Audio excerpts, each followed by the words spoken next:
Namah Shivaya Om. Hare Krishna, Krishna Krishna, Hare Hare, Hare Ram, Ram Ram, Hare Hare. Hare Krishna. So we're going to have a number of devotees speaking today. Because of the number of devotees increased dramatically, it seems everyone wants to have a chance to glorify Sri Chaitanya Mahaprabhu. And so we're asking that everyone limit their talks to 15 minutes. And even then, I think we're going to go until noon. Our first speaker is Sripad Ashram Maharaj. And he's going to be speaking on I think it's the 11th canto, Karavancham Rishi, reveals the hidden avatar. And so, please come, and then he will be followed by Haladini Shakti. I just wanted to tell you that I'll be sitting right over here to little kids. 5 minutes time. So I'll let you know. I also have a countdown thing on my watch for the electric Beep, beep, beep, beep. Die. I'm only kidding about the electric part, but it wills that.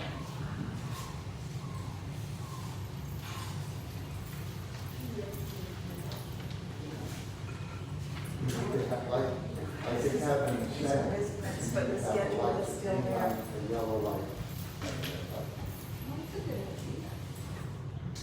Put a trap door.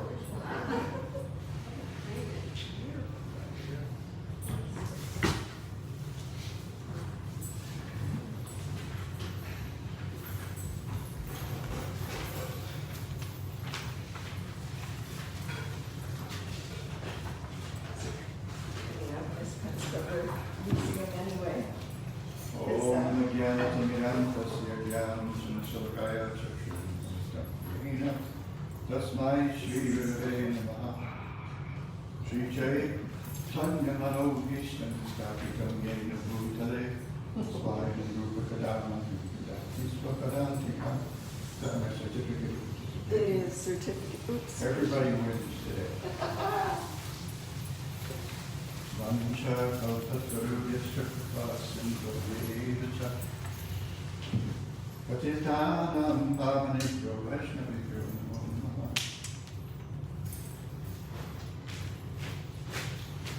So, Manjari's request was because of much laughter.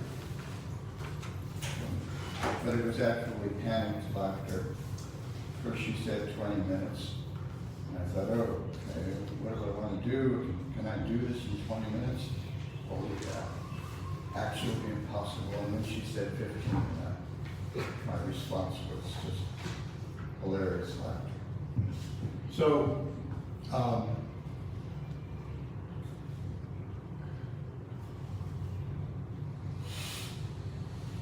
we know from Chaitanya Lila, from early in the Latya Lila, it was the 8th chapter, where Sarvabhauma Bhattacharya takes this beautiful young sannyasi, Sri Krishna Chaitanya, under his wing, because this is just a big problem. The guy's really young, only 24 years old. He's really beautiful, very attractive to everybody. And he's living as a sannyasi, and he's from kind of like a lower class of sannyasi, and he's really emotional. And sannyasis aren't supposed to be like that. They're supposed to be staid and stoic, fixed in Brahman. And Sri Chaitanya Mahaprabhu is obviously not a very experienced sannyasi, because as soon as he sees Lord Jagannath, he faints away in a dead swoon. And can hardly ascertain whether he's alive or dead. So Sarvabhauma takes him to his home, and he's taking care of him. And his brother-in-law, Gopinathacharya, who's a devotee of Lord Chaitanya, comes along and he's glorifying Lord Chaitanya as the Supreme Personality of Godhead. Sarvabhauma Bhattacharya, the greatest scholar of logic in India, so famous that I don't know, until recently he was even in Encyclopedia Britannica. I don't know whether in the Macropedia or the Micropedia, but he used to be listed in the Encyclopedia Britannica. He's saying, but wait a minute, there's no avatar for the Kali Yuga. He's called Sri Yuga. And you notice even from the Srimad Bhagavatam, where I think it's the 8th chapter there too, isn't it? Where in the 10th canto, where Gaura Muni is explaining to Krishna's parents that your son is pretty special, and he appears in different ages and different colors. So he has these 3 colors: white, red, and black. So he's called Sri Yuga. So Sarvabhauma Bhattacharya is making this argument. You can't. I forgot to start my time. Thank you. I'm glad you're there. How can you say that he's the supreme? I mean, he's certainly wonderful. There's no doubt about that. I mean, I'm completely entranced by him myself. I mean, I'm not just a big scholar, but the Supreme Personality of Godhead isn't that a little over the top? After all, he's called Sri Yuga. So Gopinathacharya starts explaining, that look, I shouldn't have to cite all kinds of shastras to explain this to you because you're the greatest scholar in the country. But here we go. So he starts explaining to Sarvabhauma Bhattacharya that actually there is a Kali Yuga avatar, and he's golden. So, and he does it citing from Srimad Bhagavatam. Now this is the 5th chapter of the 11th canto.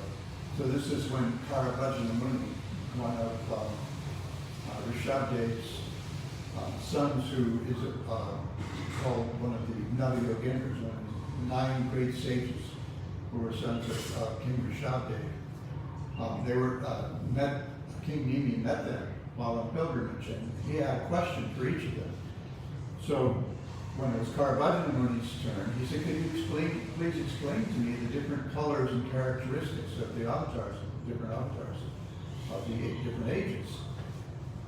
So Karavajana Muni is explaining about Satya Yuga and the Treta Yuga and the Dwapara Yuga avatar, and then he gets to the Kali Yuga. And he says, as we know, Krishna Varnam Trisha Krishna Sangho Pangashta Parshava Yagyai Sankirtana Kaya Yajanti Sumedasa. He says, in the age of Kali, intelligent people perform congregational chanting to worship the incarnation of Godhead, who constantly sings the names of Krishna. Although his complexion is not blackish, he is Krishna himself. He's accompanied by his associates, servants, weapons, and confidential companions. So we generally think maybe there isn't a Leela avatar for Kali Yuga, but there is a Yuga avatar. He comes to teach the Sankirtan Yajna, and particularly in this Kali Yuga, every once in a lifetime of Brahma or something like that. Not very often, because Jari likes to remind us with that wonderful 4th verse from Sri Chaitanya Charitamrita.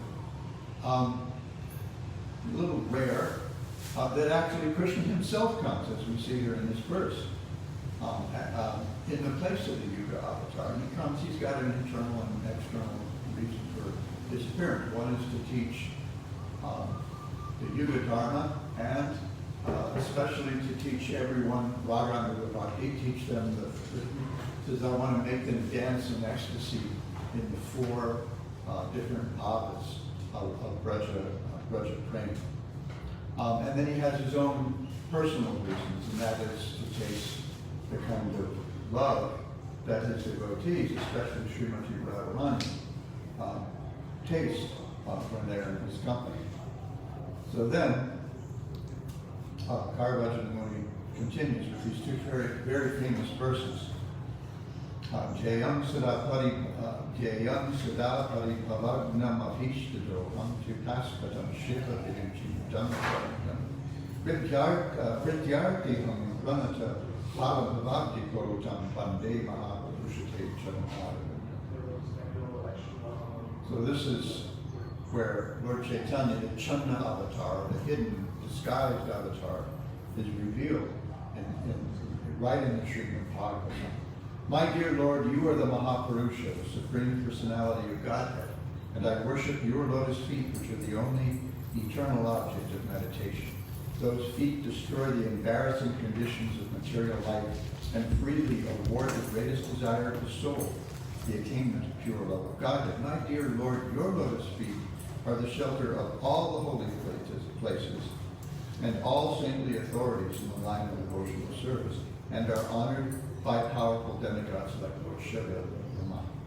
My Lord, you are so kind that you willingly protect all those who simply bow down to you with respect, and thus you mercifully relieve all the distress of your servants. In conclusion, my Lord, your lotus feet are actually the suitable boat for crossing over the ocean of birth and death, and therefore even Lord Brahma and Shiva seek shelter at your lotus feet. And I'm expert devotee to God to speak for a month on each of these verses. And there's much to unpack in this verse. Vishnu Chakravarti Thakur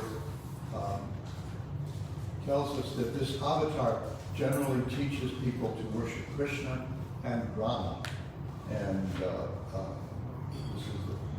these are the particular avatars to worship in Kali Yuga. Lord Chaitanya famously taught to worship Krishna and follow Krishna's teachings, chant Krishna's names, where Nityananda had a different idea. We should worship Gaura, chant his names, follow his teachings. And then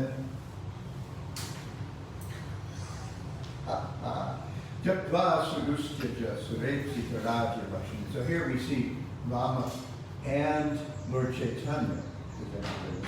Harnishta Arya Vachasaya Ragaravanya Maya Mragam Dayita Yeksitam Anvabaha Bande Mahapurusha Charanaravan. O Mahapurusha, I worship your lotus feet. You gave up the association of the goddess of fortune and all her opulence, which is most difficult to renounce and hankered after by even the great demigods. Being the most faithful follower of the path of religion, you thus left me the forest in obedience to the Brahman's curse. Out of sheer mercifulness, you chased after the fallen conditioned souls who are always in pursuit of the false enjoyment of illusion, and at the same time engaged in searching out your own desired object, Lord Shama Sundar. So there are a couple of ways to read parts of this verse.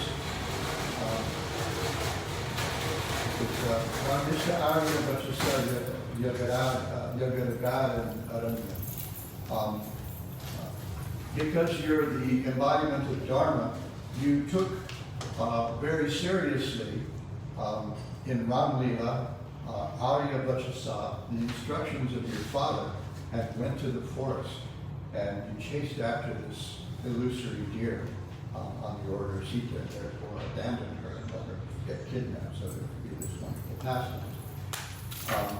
But particularly for us, Lord Chaitanya, in order to obey the curse, not to challenge the curse of a Brahmana, and someone, Bhavatarini asked me to tell the story, but I can't do it right now because Jerry is armed and dangerous here. But Lord, maybe I can work that into this afternoon's talk because that actually touches on this.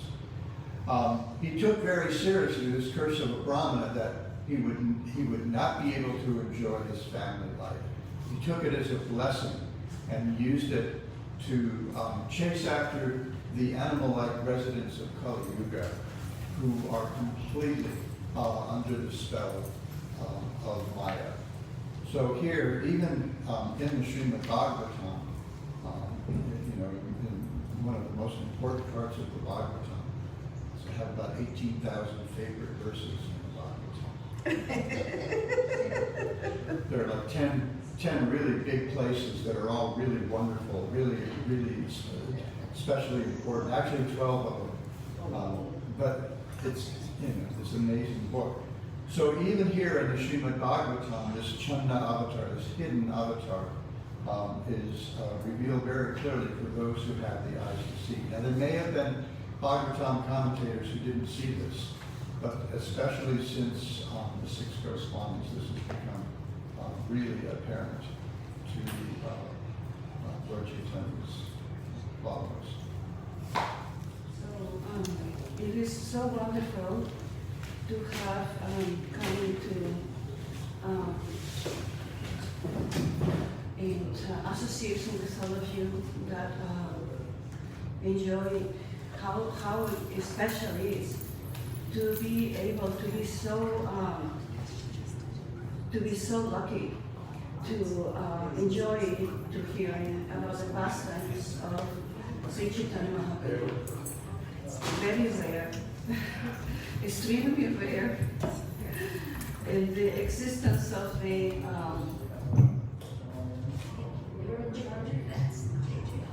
so anyhow, I'm gonna go back and I'm gonna get into the how and why Sri Chaitanya Mahaprabhu traveling through South India got to meet this amazing and wonderful devotee, Sri Ramananda Rai. So Lord Chaitanya Mahaprabhu was visiting a very famous temple of Lord Nrsimhadev, the Jiyada Narasimha. And when there, it was very, very wonderfully, he submitted, he spoke so many beautiful prayers about Lord Nrsimhadev, after which he fell in the ground completely and manifested ecstatic symptoms. The Brahmana in charge, of course, he saw such a special sannyasi, and he came and offered a garland and Mahaprashanam from Lord Nrsimhadev. After which, the next day, he stayed with a Brahmana. Some Brahmana always will come when Lord Chaitanya Mahaprabhu was traveling. Always some Brahmana would invite him to stay over. So the next morning, he started walking without any specific direction. Lord Chaitanya Mahaprabhu simply traveled and walked, and then traveling in that way, he came into the banks of the river Godavari. And there he took a bath. He actually crossed the river to a more solitary place, and after taking bath, he started chanting a holy name. Always when Lord Chaitanya Mahaprabhu will take bath, because he immediately, upon seeing the Godavari, he started thinking about Sri Jamuna Devi, Jamuna from Vrindavan, and also start to envision the forest of Vrindavan down. So he became completely ecstatic, and he started chanting and dancing, and then taking bath, he moved to the other side of the bank.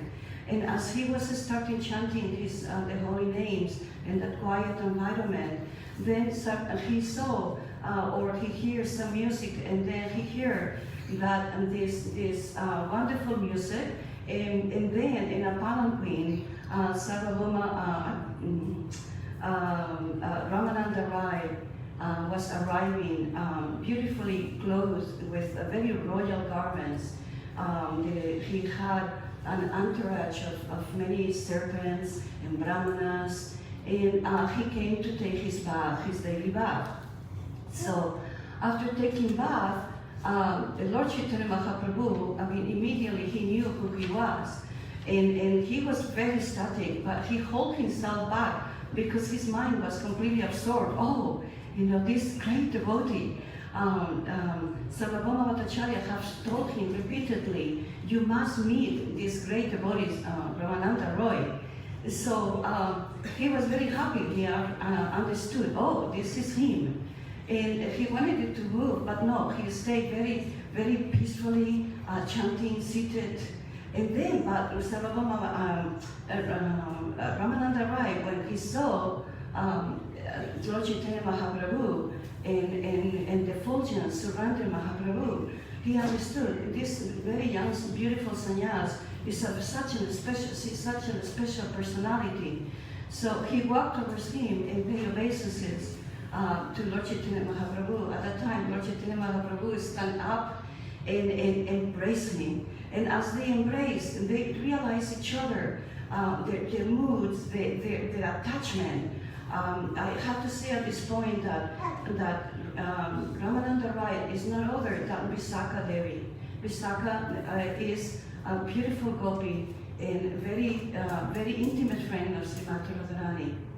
So, of course, Lord Chaitanya Mahaprabhu, being Krishna himself, but with the mood and the coloring of Srimati Radharani, he is being in touch and embracing Visakha, his eternal companion and good friend. So as they embrace, they fall into the ground, and then they start, both of them, they start to show these very static symptoms. They start crying, shivering, paralysis, tears, become very pale. These static symptoms. And then, but at one point, like Lord Chaitanya Mahaprabhu saw that the Brahmanas, they were watching, and the Brahmanas that they came along with Ramananda Roy.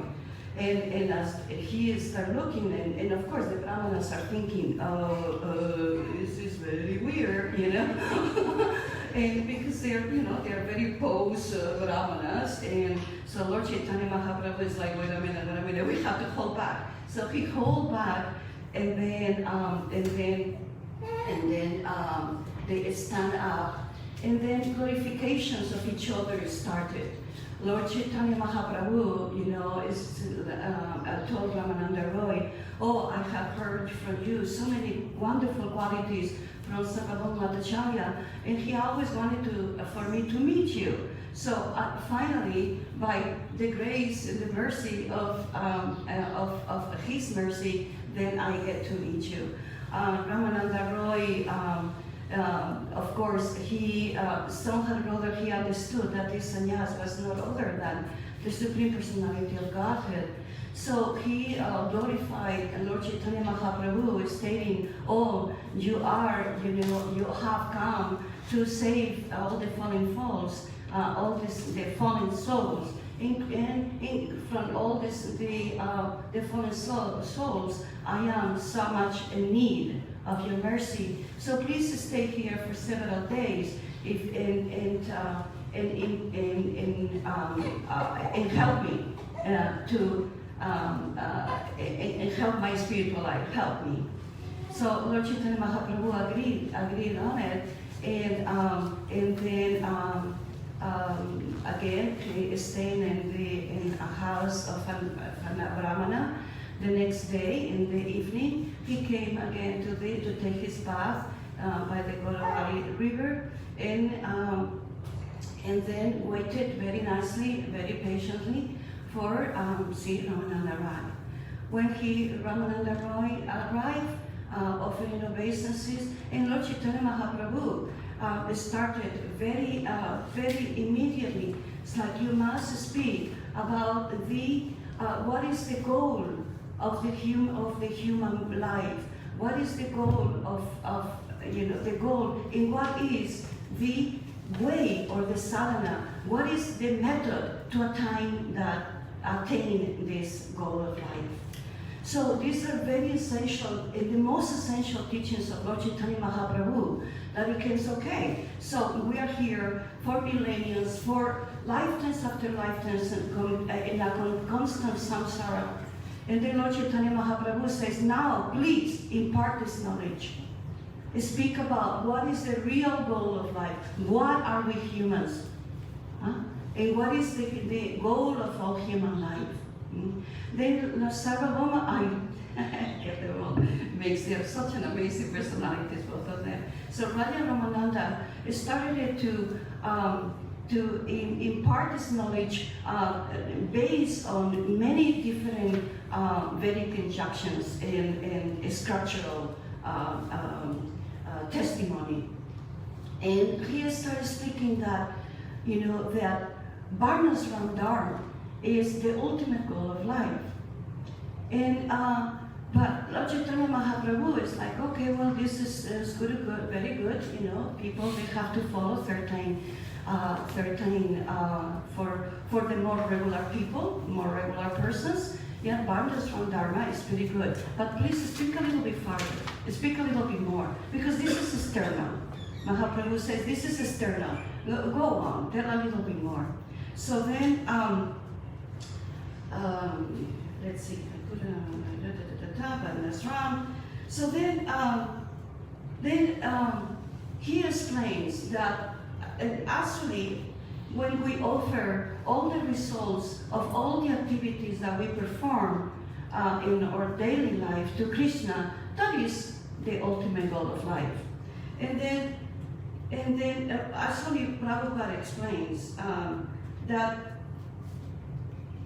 if one executes all the prescribed duties very nicely under Varnasram Dharma, but it does not employ their life and their time in understanding and bringing up in that dormant relationship with Krishna, then it's a waste of labor. It's called labor. It's just this Varnasram, these activities of following, it's just labor. So then Chaitanya Mahaprabhu continued asking him, okay, so what is next? What is more than that? So then he said, to give up all the activities, all these Varnasram activities, is actually the highest essence of perfection. Which this means that to take it to renounce life, to become a sannyas, is actually superior. Of course, we cannot do that. We do that in due time when we have realized the pros and the good things and the bad things about when performing or Varnasram activities. Yeah, and in giving all of activities or offering all the activities to Krishna, then we start to see there is so many good things, there is so many bad things, and then one comes to the realization, you know what, I have to give up all activities and just simply surrender to the service of Krishna, renounce order of life. Okay, so but then Lord Chaitanya Mahaprabhu kept telling him, okay, well, just this is pretty good, but there is more. Give us more. Give more. Okay. So then Chaitanya Ramananda Rai started to explain that devotional service mixed with empirical knowledge is actually the perfection of human life. So this perfection, this essence of perfection, all this empiric knowledge. Bhaktisiddhanta Saraswati explains that empiric knowledge is very good, but it brings the soul and the human to this stage of neutrality, where it also mentions that there is a space in the path of spiritual realization, which is not completely physical, yeah, it's transcendental, where there is a river. He calls it the Viraja River. And that Viraj River is a place where there is no more attachment to the three modes of material nature. It's just because of that empiric knowledge, it brings the soul into understanding, but it's not completely liberated, and it's not completely covered by the modalities of material nature, just neutral. So empirical knowledge can only take the human person to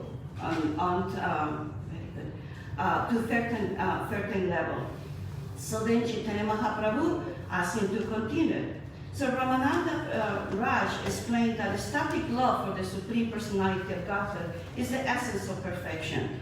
And he says that to obtain this static love or prem for Krishna, you need intense greed to achieve it. So nothing else can be there, only greed, Lolian. Okay, so then, but Lord Chaitanya Mahaprabhu is just like, can you explain a little bit more about this? And Lord Chaitanya Mahaprabhu then, Ramananda then explained that a spontaneous loving service and as exchanged by a servant and a master, Dasya Prem, is actually very superior. But as Lord Chaitanya Mahaprabhu inquired, give more, then explains that the love or the prem of Sakya Prem or the relationship with God and a friend is actually superior. And superior than that is paternal love. Every mood is included in the next stage of Prem. So more superior is the parental love, the Vatsalya. But then, finally, Chaitanya Mahaprabhu requested to speak speak a little bit farther. And then, so then he explained that Kanta Prem, which is the conjugal love, that is the most superior stage of love for God. And then, based on many different platforms of scripture, he starts to explain that Kanta Prem is actually the perfection of all ultimate attainments. And then he explained that the highest perfection of this conjugal love is manifested in Srimati Radharani. So finally, upon the request of Sri Chaitanya Mahaprabhu, Ramananda Rai established the exclusive cultivation of devotional service under the guidance of the Sakis, to be the one and only method to attain perfection, which is the service of Srimati Radharani and Sri Krishna conjugal affairs. And that's it. That was the conclusion of all the teachings of Ramananda Rai, and the conversation with Chaitanya Mahaprabhu is stipulated in according to Srila Rupa Goswami and the six Goswamis. It's been established that by following the path of the loving affairs, or how the manjaris and how the gopis are serving the conjugal couple, Radha and Krishna, that is the highest of all perfections. And that is ultimately is the most intimate message of Lord Chaitanya Mahaprabhu in his incarnation as the beautiful Gaura Sundar. So, Jai Hare Krishna. Thank you for the opportunity.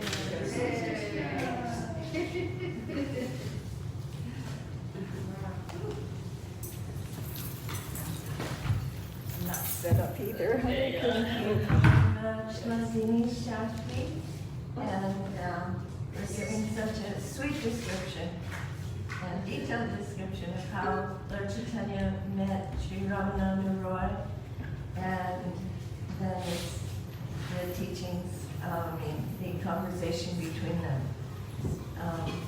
So we have to go into detail later.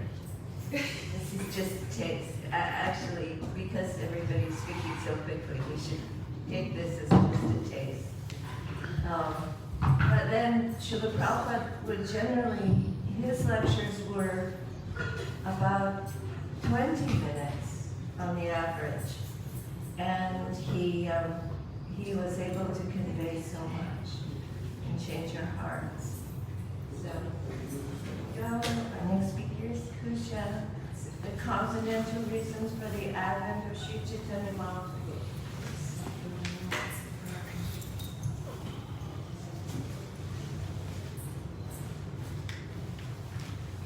Well, if you want to work on it, and then we can have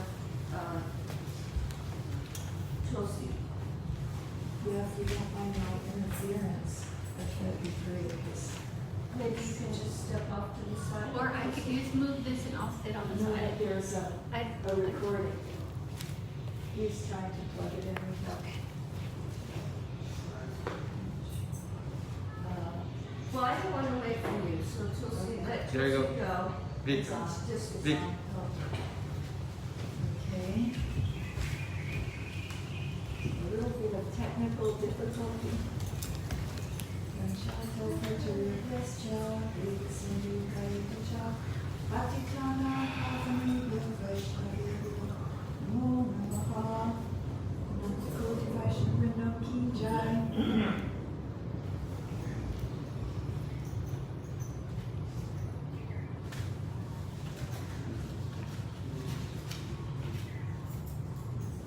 So we're doing the 4th chapter, the confidential reasons for the advent of Lord Chaitanya. Little bits of it, because we don't have enough time.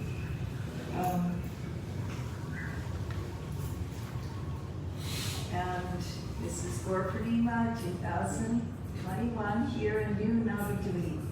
All glory to Lord Chaitanya Mahaprabhu, all glory to Lord Nityananda, all glory to Sri Advaita, and all glory to all of the devotees of Lord Chaitanya.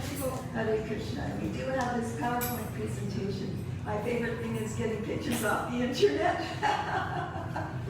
The scriptures proclaim that Lord Krishna previously descended to take away the burden of the earth. To take away this burden, however, is not the work of the Supreme Personality of Godhead. The maintainer, Lord Vishnu, is the one who protects the universe. When the complete Supreme Personality of Godhead descends, all other incarnations of the Lord meet together within him. Lord Narayan, the 4 primary expansions, Vasudeva, Sankarshan, Pradyumna, and Aniruddha, Matsya, and other Leela incarnations, the Yuga avatars, the Manvantara incarnations, and as many other incarnations are there, all descend in the body of Lord Krishna. In this way, the complete Supreme Personality of Godhead, Lord Krishna himself, appears. That just amazes me. The Lord's desire to appear was born from 2 reasons. The Lord wanted to taste the sweetness of the mellows of love of God, and he wanted to propagate devotional service in the world. He wanted to share it on the platform of spontaneous attraction. Thus, he is known as the supreme jubilant and as the most merciful of all. Lord Krishna thought, as the universe was filled with the conception of my majesty, but love weakened by that sense of majesty does not satisfy me. If one regards me as the supreme Lord and himself as subordinate, I do not become subservient to his love, nor can it control me. If one cherishes pure loving devotion to me, thinking of me as his son, his friend, or his beloved, regarding himself as great, and considering me with his equal or inferior, I become subordinate to him.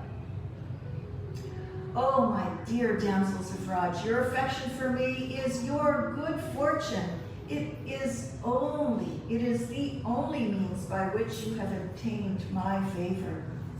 My friends climb on my shoulders in pure friendship, saying, "What kind of big man are you?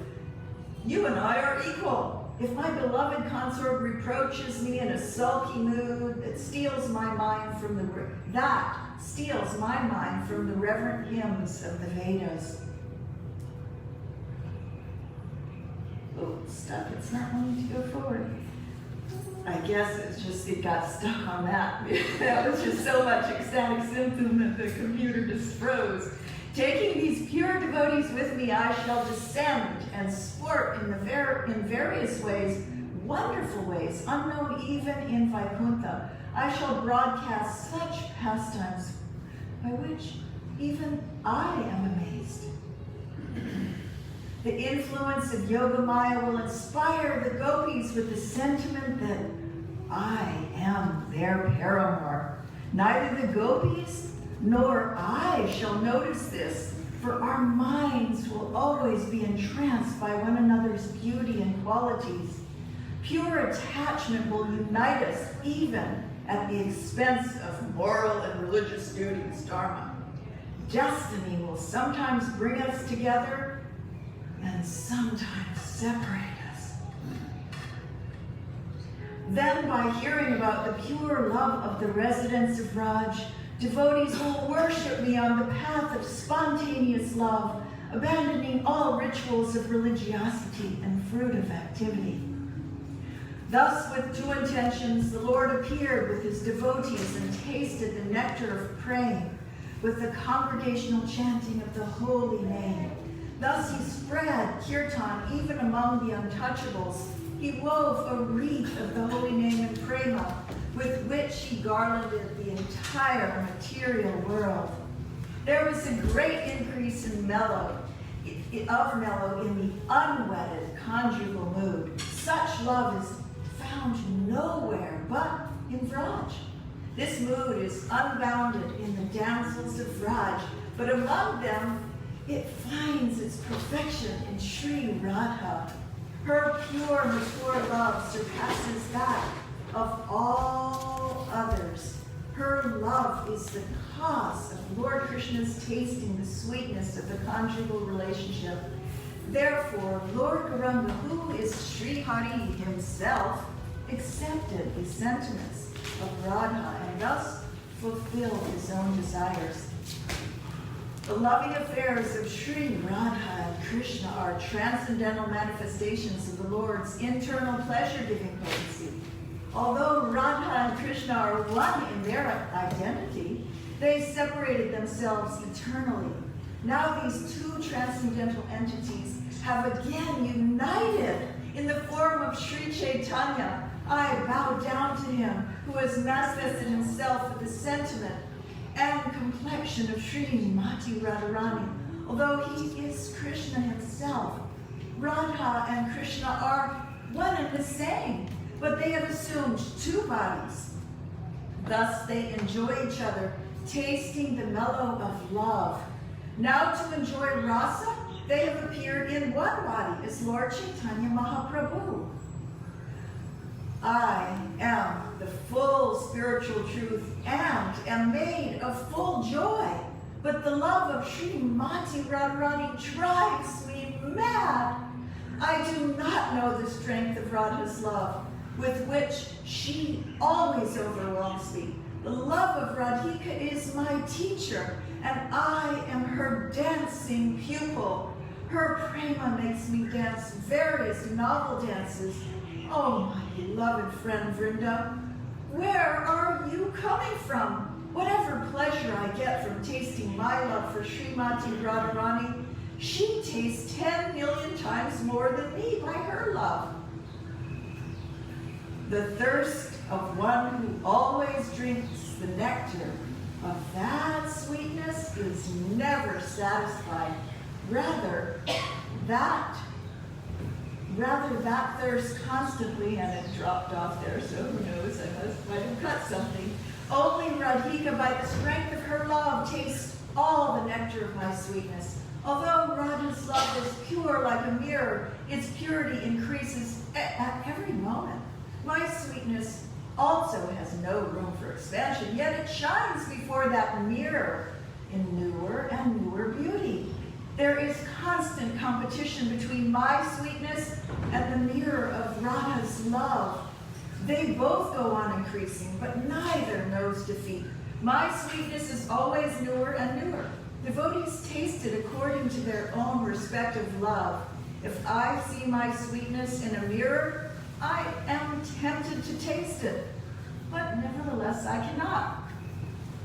If I deliberate on a way to taste it, I find that I hanker for the position of Radhika, who manifests an abundance of sweetness greater than mine, which has never been experienced before and which causes wonder to all.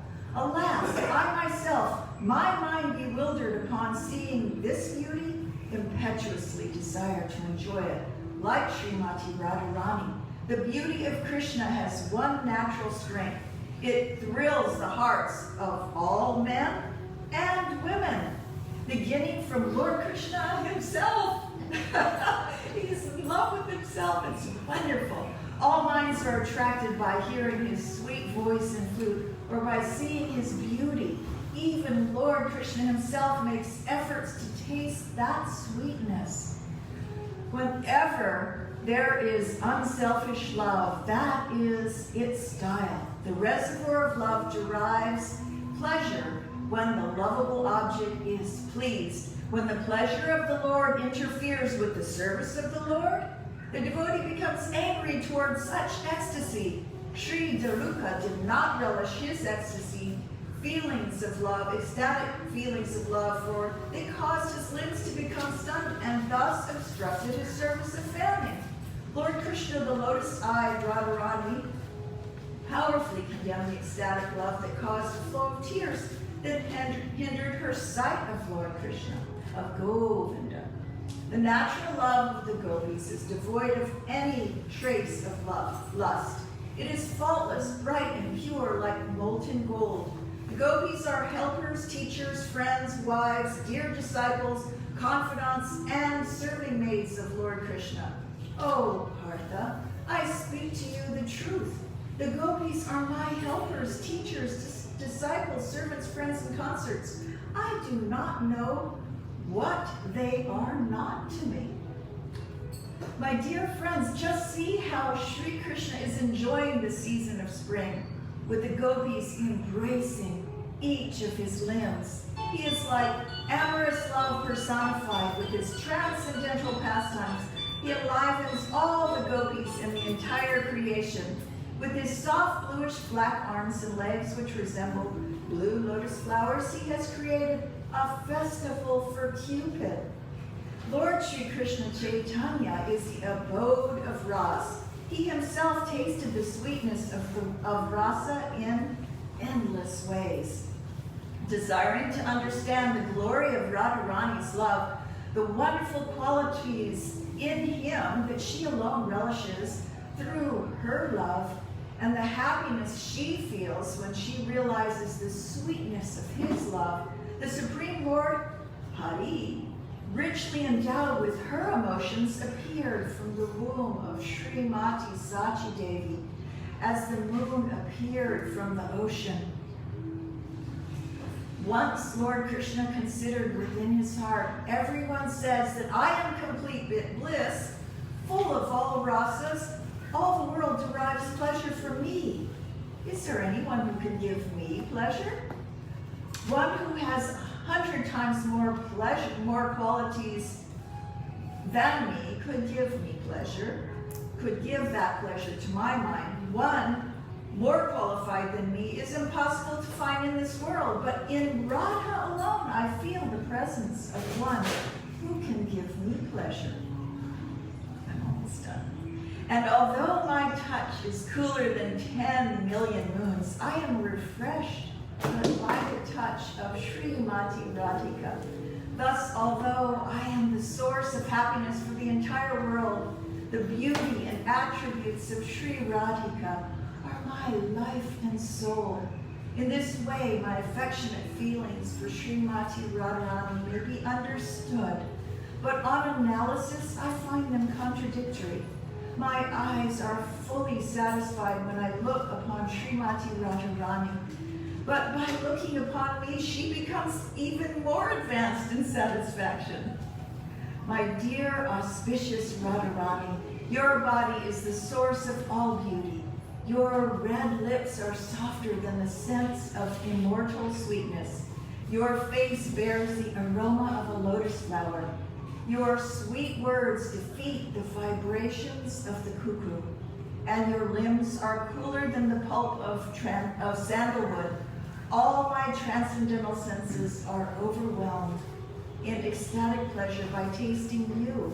You are completely decorated by beautiful qualities. I have, let's see, my time is up.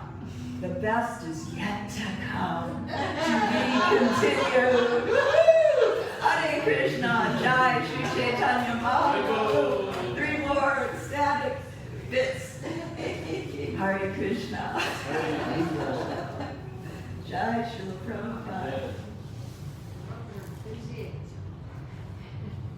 Thank you very much, Kusha. Hare This is Krishna. the ocean of nectar of Chaitanya Charitamrita. You just dip your cup in any part of it and it's so sweet. Sweet. There's nothing So- nothing I could read about. There's only one thing I want to ask for the next time you do it. Yes. Can you put the reference? Oh, it's, the verses are there. There, if you look there, the verses are there. Oh, okay. It's Adi 4 and every verse is tagged. I know, they're so beautiful. No, but did you put the reference like Adi 4, 3, you know? Yeah, the text numbers are on them. Okay. If you were in this direction, you would see it. Yeah. Okay, our next speaker is Tulsi Krishna Devi. And she's going to be reading from the 5 features of Sri Chaitanya Mahaprabhu.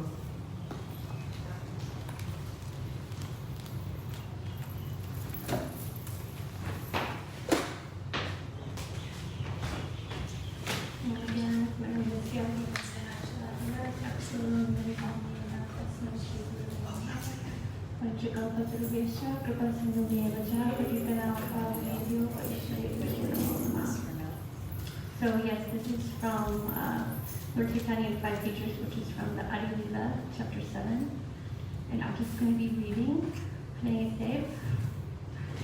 So this is starting with text 2. And I like Adi, chapter 7, text 2. Jaya Jaya Mahaprabhu, Shri Krishna Chaitanya, Tanhara Charana Shita Seva Bhadanya. Let me offer glorification to the Supreme Lord, Sri Chaitanya Mahaprabhu. One who has taken shelter of his lotus feet is the most glorified person. Purport. Prabhu means master. Sri Chaitanya Mahaprabhu is the supreme master of all masters. Therefore, he is called Mahaprabhu. Any person who takes shelter of Sri Krishna Chaitanya Mahaprabhu, thank you, is most glorified because by the mercy of Sri Chaitanya Mahaprabhu, he is able to get promotion to the platform of loving service to the Lord, which is transcendental to salvation. Text 3. In the beginning, I have discussed the truth about the spiritual master. Now I shall try to explain the Panchatattva. In the first chapter of Chaitanya Charitamrita Adi Lila, the author, Srila Krishnadas Kaviraj Goswami, has described the initiator, spiritual master, and the instructor, spiritual master, in the verse beginning with the words Vande Gurun Isha Bhaktan Isham Ishavatara. In that verse, there are 6 transcendental subject matters, of which the truth regarding the spiritual master has already been described. Now the author will describe the other 5 tattvas, truth, namely Isha Tattva, the Supreme Lord, his expansion tattva, his incarnation tattva, his energy tattva, and his devotee tattva. Text 4. These 5 tattvas incarnate with Lord Chaitanya Mahaprabhu, and thus the Lord executes his Sankirtan movement with great pleasure. In the Srimad Bhagavatam, there is the following statement regarding Sri Chaitanya Mahaprabhu. Krishna Varnam Tvishak Krishnam Sangopam Gastra Parshadam Yagyai Sankirtana Prayer Yajantihi Sumevasaha. In the age of Kali, people who are endowed with sufficient intelligence will worship the Lord, who is accompanied by his associates, by performance of Sankirtan Yajna. It's from Srimad Bhagavatam 11:5-32. Sri Chaitanya Mahaprabhu is always accompanied by his plenary expansion, Sri Nityananda Prabhu, his incarnation, Sri Advaita Prabhu, his internal potency, Sri Gadadhar Prabhu, and his marginal potency, Sri Vas Prabhu. He is in the midst of them as the Supreme Personality of Godhead. One should know that Sri Chaitanya Mahaprabhu is always accompanied by these other tattvas. Therefore, our obeisances to Sri Chaitanya Mahaprabhu are complete when we say, Sri Krishna Chaitanya Prabhu Nityananda Sri Advaita Gadadhar Sri Vasari Gaura Bhaktivinoda. As preachers of the Krishna consciousness movement, we first offer our obeisances to Sri Chaitanya Mahaprabhu by chanting this Panchatattva mantra. Then we say, Hare Krishna, Krishna Krishna, Hare Hare, Hare Rama, Rama Rama, Hare Hare. There are 10 offenses in the chanting of the Hare Krishna Maha Mantra, but these are not considered in the chanting of the Panchatattva mantra, namely Sri Chaitanya Prabhu Nityananda, Sri Advaita Gadadhar, Sri Vasari Gaura Bhaktivinoda. Sri Chaitanya Mahaprabhu is known as Mahavadanya Avatar, the most magnanimous incarnation, for he does not consider the offenses of the fallen souls. Thus, to derive the full benefit of the chanting of the Maha Mantra, Hare Krishna, Krishna Krishna, Hare Hare, Hare Rama, Rama Rama, Hare Hare. We must first take shelter of Sri Chaitanya Mahaprabhu, learn the Panchatattva Maha Mantra, and then chant the Hare Krishna Maha Mantra. That will be very effective. Taking advantage of Sri Chaitanya Mahaprabhu, there are many unscrupulous devotees who manufacture a Maha Mantra of their own. Sometimes they sing Bhajanitai Gaura Radhesham Hare Krishna Hare Ram, or Sri Krishna Chaitanya Prabhu Nityananda Hare Krishna Hare Rama Sri Radhe Govinda. Actually, however, one should chant the names of the full Panchatattva, Sri Krishna Chaitanya Prabhu Nityananda Sri Advaita Gadadhar Sri Vasari Gaura Bhaktivinoda, and then the 16 words of Hare Krishna Krishna Krishna, Hare Hare, Hare Rama, Rama Rama, Hare Hare. But these unscrupulous, less intelligent men confuse the entire process.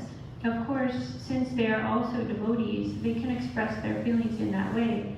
But the method prescribed by Sri Chaitanya Mahaprabhu's pure devotees is to chant first the full Panchatattva mantra and then chant the Maha Mantra, Hare Krishna, Krishna Krishna, Hare Hare, Hare Rama, Rama Rama, Hare Hare. Text 5. Spiritually, there are no differences between these 5 tattvas. For one on the transcendental platform, everything is absolute. Yet there are also varieties in the spiritual world, and in order to taste these spiritual varieties, one should distinguish between them. Purport. In his Anubhasya commentary on Sri Bhaktisiddhanta Saraswati Thakur describes the Panchatattva as follows: the supreme energetic, the personality of Godhead, manifesting in 5 kinds of pastimes, appears as the Panchatattva. Actually, there is no difference between them because they are situated on the absolute platform, but they manifest different spiritual varieties as a challenge to impersonalists to taste different kinds of spiritual humors, rasas. In the Vedas, it is said, Parasya Shaktir Vividhaiva Shruyate. The varieties of energy of the Supreme Personality of Godhead are differently known. From this statement of the Vedas, one can understand that there are eternal varieties of humors or tastes in the spiritual world. Sri Gauranga, Sri Nityananda, Sri Advaita, Sri Gadadhar, and Sri Vas are all on the same platform. But in spiritually distinguishing them, one should understand that Sri Chaitanya Mahaprabhu is the form of a devotee. Nityananda Prabhu appears in the form of a devotee's spiritual master. Advaita Prabhu is the form of a bhakta, devotee incarnation. Gadadhar Prabhu is the energy of a bhakta, and Srivas is a pure devotee. Thus, there are spiritual distinctions between them. The Bhakta Rupa, Sri Chaitanya Mahaprabhu, the Bhakta Swarupa, Sri Nityananda Prabhu, and the Bhakta Avatar, Sri Advaita Prabhu, are described as the Supreme Personality of Godhead Himself, His immediate manifestation, and His plenary expansion, and they all belong to the Vishnu category. Although the spiritual and marginal energies of the Supreme Personality of Godhead are not different from the Supreme Personality of Godhead Vishnu, they are predominated subjects, whereas the Lord is the predominator. As such, although they are on the same platform, they have appeared differently in order to facilitate tasting of transcendental mellows. Actually, however, there is no possibility of one being different from the other, for the worshipper and the worshipable cannot be separated at any stage. On the absolute platform, one cannot be understood without the other. Let me offer my obeisances unto Lord Sri Krishna, who has manifested himself in 5 as a devotee, expansion of a devotee, incarnation of a devotee, pure devotee, and devotional energy. Sri Nityananda Prabhu is the immediate expansion of Sri Chaitanya Mahaprabhu as his brother. He is the personified spiritual bliss of Satchidananda Vigraha. His body is transcendental and full of ecstasy and devotional service. Sri Chaitanya Mahaprabhu is therefore called Bhakta Rupa, the form of a devotee, and Sri Nityananda Prabhu is called Bhakta Swarupa, the expansion of a devotee. Sri Advaita Prabhu, the incarnation of a devotee, is Vishnu Tattva and belongs to the same category. There are also different types of bhaktas or devotees on the platforms of neutrality, servitude, friendship, paternity, and conjugal love. Devotees like Sri Damodar, Sri Gadadhar, and Sri Ramananda are different energies. This confirms the Vedic Sutra, Parasya Shaktir Vividhaiva Shruyate. All these bhakta subjects taken together constitute Sri Chaitanya Mahaprabhu, who is Krishna himself. Text 7. Krishna, the reservoir of all pleasure, is the Supreme Personality of Godhead himself, the Supreme Controller. No one is greater than or equal to Sri Krishna, yet he appears as the son of Maharaj Nanda. In this verse, Kaviraj Goswami gives an accurate description of the Lord, the Supreme Personality of Godhead, by stating that although no one is equal to or greater than him, and he's the reservoir of all spiritual pleasure, he nevertheless appears as the son of Maharaj Nanda and Yashodamani.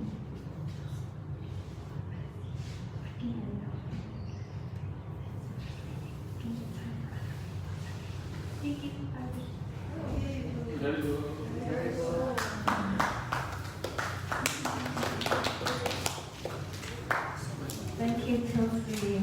This is very valuable because we're worshiping Panchatattva. And so to hear their glories and to know who they are and to understand them, this is wonderful. Our next speaker is Toshan Krishna Prabhu. He's been speaking on the gifts of Mahaprabhu. The gift.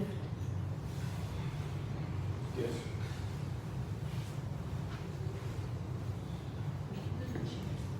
I can do this for a few minutes.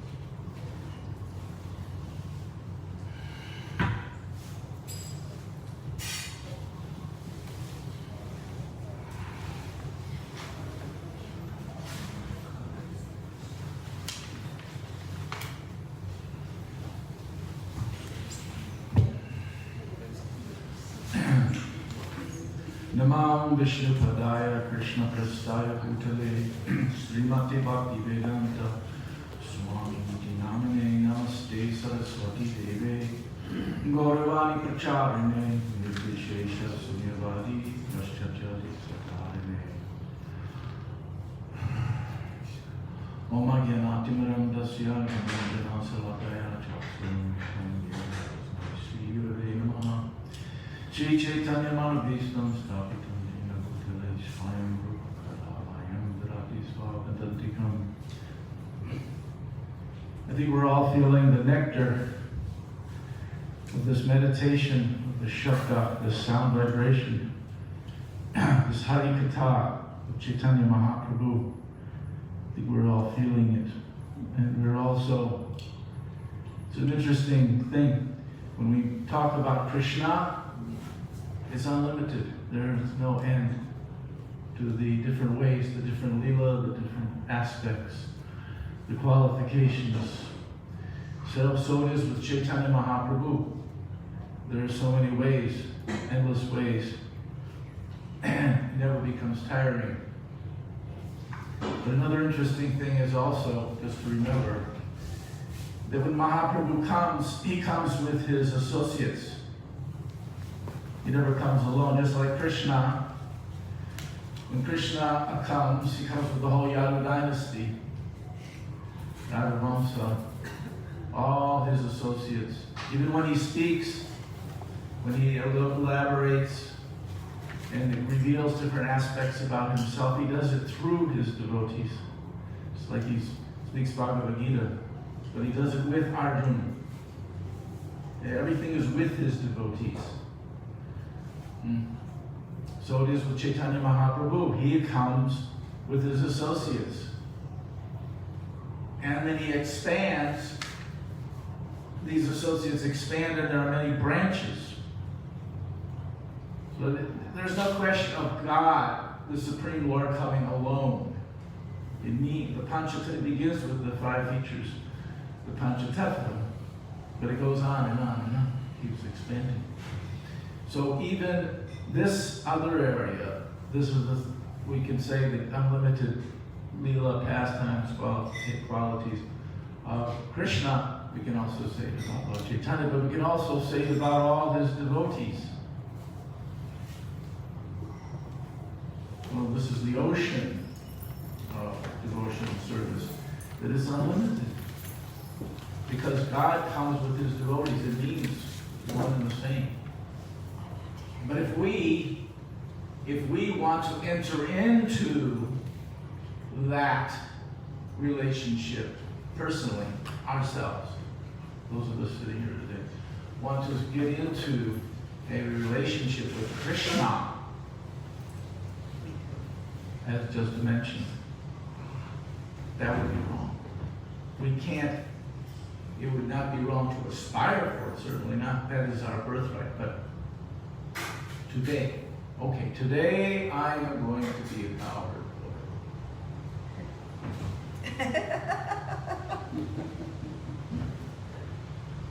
Today, I'm going to feel like a gopi. Bhagaji Prabhu, he was the first general manager of Krishna Balaram Mandir, appointed by Srila Prabhupada. He was from, I believe, Aligarh, but he had come to stay in Vrindavan and do his bhajan. And Prabhupada trusted him so much, an elderly gentleman, he made him the general manager. And every year he would fill one of the rooms of his house full of blankets because it was the cold season coming, and he would give away blankets to the sadhus, and they'd come covered with ashes or matted hair, all kinds of, And one day I was sitting there with him, and a Brishbasi came in and spoke, and he laughed, and he said, okay. I didn't know what was going on. And he went into the room, he came out. He had to look for a while because all the blankets were brown, black, gray. But he found one that was pinkish. And he gave it to this gentleman. And he laughed, and the man walked away happy. And he said, he thinks he's a gopi. So he asked for a pink one. He was laughing. We don't do that. No, we don't do that. We cannot artificially. We can read about it and become, we can learn from the gopis, right? Gopi Geet. We can learn, but we cannot become. We cannot imagine. But Mahaprabhu, when he comes, what does he do? Chanting, dancing,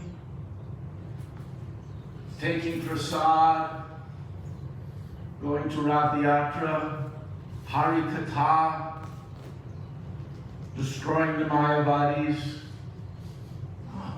He invites us to do that. He invites us to do the very thing that he did. This is a special mercy.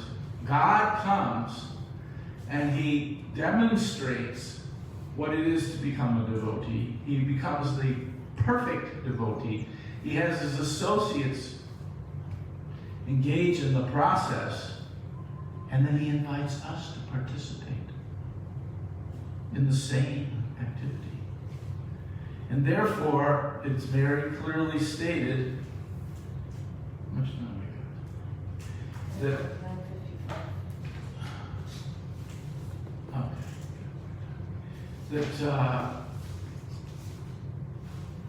it's explained right here in CC.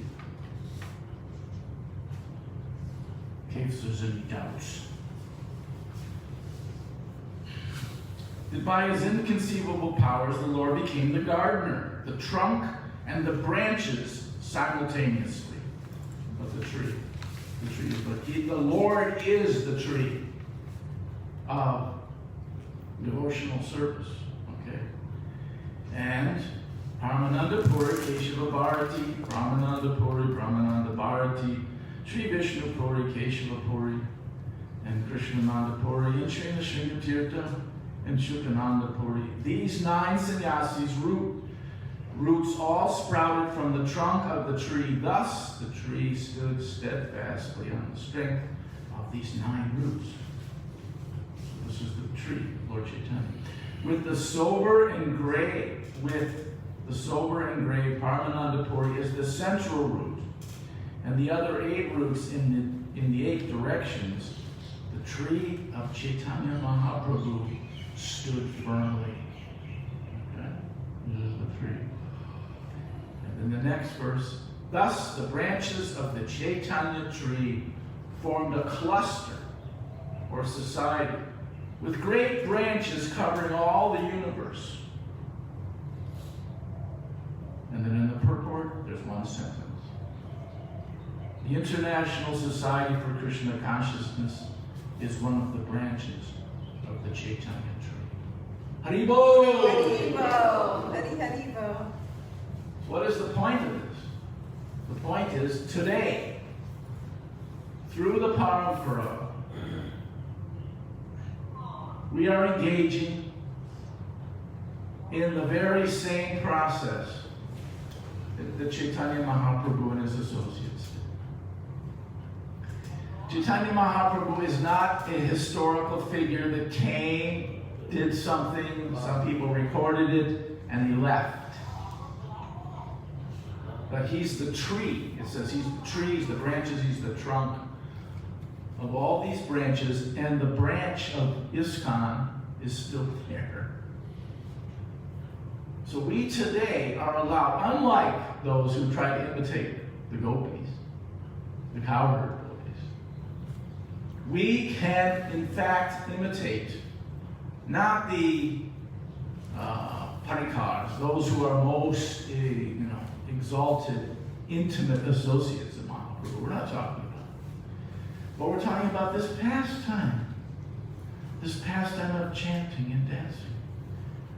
It's not just some idea, it's not just some Vaidhi Bhakti, it's not just some rules and regulations. It's the pastime of the Lord. And that pastime is going on today. Not just in our minds, not just symbolically, in fact. So, next time you talk to a devotee, you interact with a Vaishnava, you do devotional service, you read Shastra, you take prasadam, you chant Hare Krishna. You should know very ecstatically that you're engaging in the Chaitanya Lila. This is not an exaggeration. This is the fact. The other thing I'd like to point out is that Chaitanya Mahaprabhu comes, he gives us this mercy of being present in this pastime, these activities that Srila Prabhupada gave us. But it's in the Chaitanya Charitamrita, there are many references to mercy, kripa, empowerment. In other words, in order to make advancement, one has to get the mercy of the Lord. It's not just, you have to, in the end, you have to get the mercy. You have to hanker for the mercy. It's a gift, okay, of Krishna consciousness. You must hanker for it. So there's so many references to it. I mean, the example, of course, is Rupa Goswami. He got the mercy in Prayag. And Sanatana Goswami, he got the mercy in Varanasi.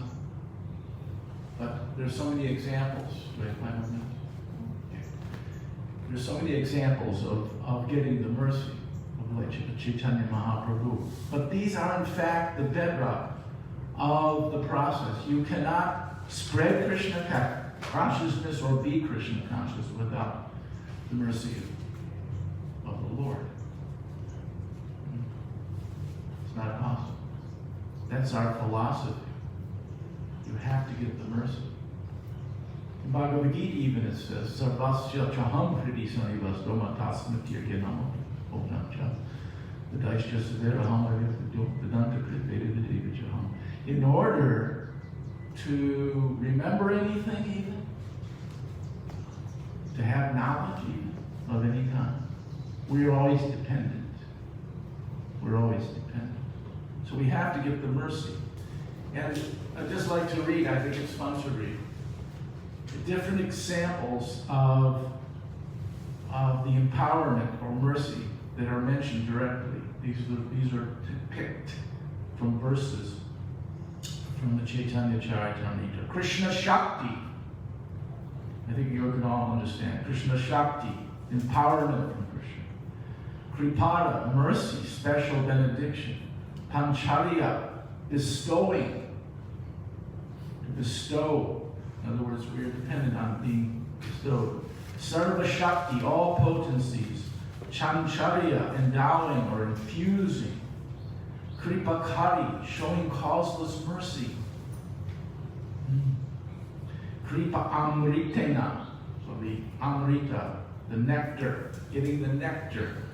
And even the added word is Abhisheka, getting the nectar in the form of sprinkling on us. Okay? Nectar. And where does this go? To the Hrida, the heart, the heart.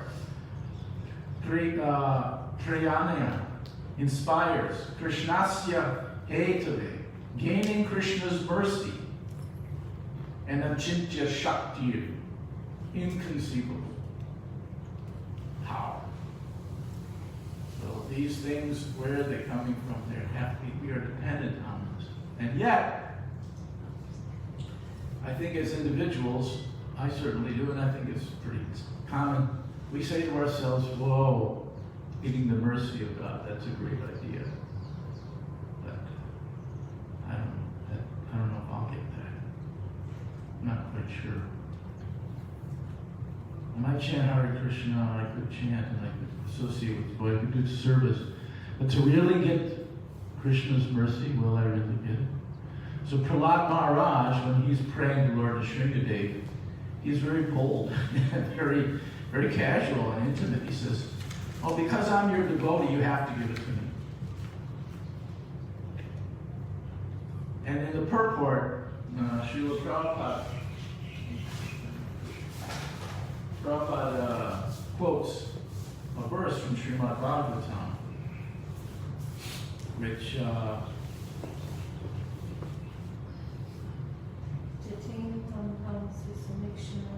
here,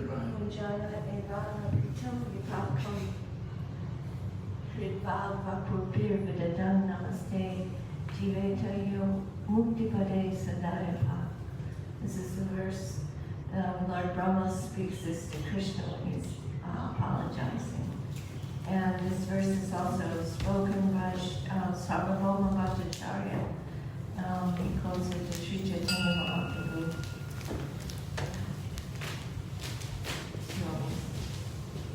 So this verse basically states that, my dear Lord, one who earnestly waits for you to bestow your causeless mercy upon him, all the while patiently suffering the reactions of his past misdeeds, and offering you respectful obeisances with his heart, words, and body, is surely eligible for liberation, for it has become his birthright.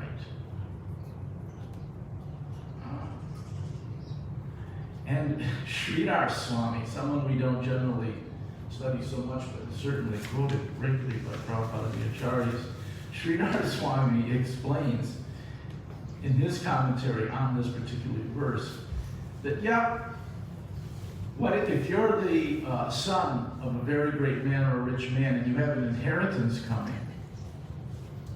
What do you have to do? He says, well, pretty much you just have to stay alive because you'll get the inheritance. So what is the alive? The alive means to remain a devotee. Stick it out, remain a devotee, and that inheritance will come to you. And Rupa Goswami quotes this verse in Bhakti Rasamrita Sindhu. Sarvabhauma Bhattacharya quotes this verse distinctly, and he complains about it because there is the Mukti Pade, and he says it shouldn't be Mukti Pade, it should be Bhakti Pade. But the point is that in the end, one gets the mercy if they cling to this lila, which we can participate in, and participate in this branch of Lord Chaitanya Mahaprabhu. Hare Krishna. It's a very important and blissful day in the life of everyone in the world. Whether we are Vaishnava, whether we are not Vaishnava, whether we are ignorant of Krishna, this day brings the spirit of the heart of Lord Chaitanya down to this tiny, tiny little planet. And our fortune will be to empty our mind, empty the cup, and keep it completely empty and void. And when the rays of the Lord Chaitanya's mercy will come in the form of purifying water, then that cup will fill. And the larger the container, the more mercy we will receive. To receive and retain that heart that transports us to a higher and higher platform by Krishna's mercy. This is Param Karuna. Then we can begin to understand all the tattvas, mysteries, truths, and fantastic stories of the Vaishnava Siddhanta. 1486, correct? 1486 or 1586? So Chaitanya's birthday. 1486, yes. That wonderful eclipse of the moon was very glorious. And like that, everybody, all the community there were very, very much engaged in these wonderful activities of connecting with the moon, chanting all kinds of different mantras, sound vibration, and so many prayers. And going back a little bit, moving forward in his life, we all know that Lord Chaitanya, at age 24, he decided to become an ascetic. And he was inspired and left Navadvip to visit, to be with Keshavabharati. That was his sannyas guru, and obtained the mercy of him in the form of sannyas initiation. But later on, leaving Bengal, the Lord visited Jagannath Puri, also called Nilachala. In Nilachala, Lord Chaitanya spent 18 years of his later life until at age 48 he disappeared. He left this planet and became unmanifested from the vision of the human capacity. Puri Dham is non different than Vrindavan Dham, and non different than Navadvip Dham. They're all abodes of absolute plane of existence. And we can take shelter of so many things in Puri. I recently was there just about a little less than a year ago and became very inspired by so many things, especially the Gambira room. The Gambira room is where Lord Chaitanya spent his later life until he disappeared, especially the last 12 years of his life was very prominent in terms of pastime, the lila, and the contents of his lilas were extremely auspicious for all of us to grasp and use them as a tool of meditation, bring them to heart. And as we progress in the path of bhakti, then we will see that these things are very dynamic in the sense that we will not always feel the same way or process things in the same way. As we progress in the path of bhakti, then these pastimes become spiritually dynamic, and more we'll see new things in them, even though externally they may not be changing. Like, for example, sometimes I read Chaitanya Charitamrita. When I read it, I sometimes feel, oh, this is new to me. And it is. Because all Prabhupada's scriptures, all our Guru Varga and Vaishnava saints in our lineage, Parampara, they're all in their books. Their power and their mercy is in the book. And it works with our inner self as we develop our capacity of receiving Krishna's mercy. So the larger the cup, the more the rainfall. The Gambira have two doors, 2 or 3, I don't know, 2 I think. See how the yeah. And most astonishingly,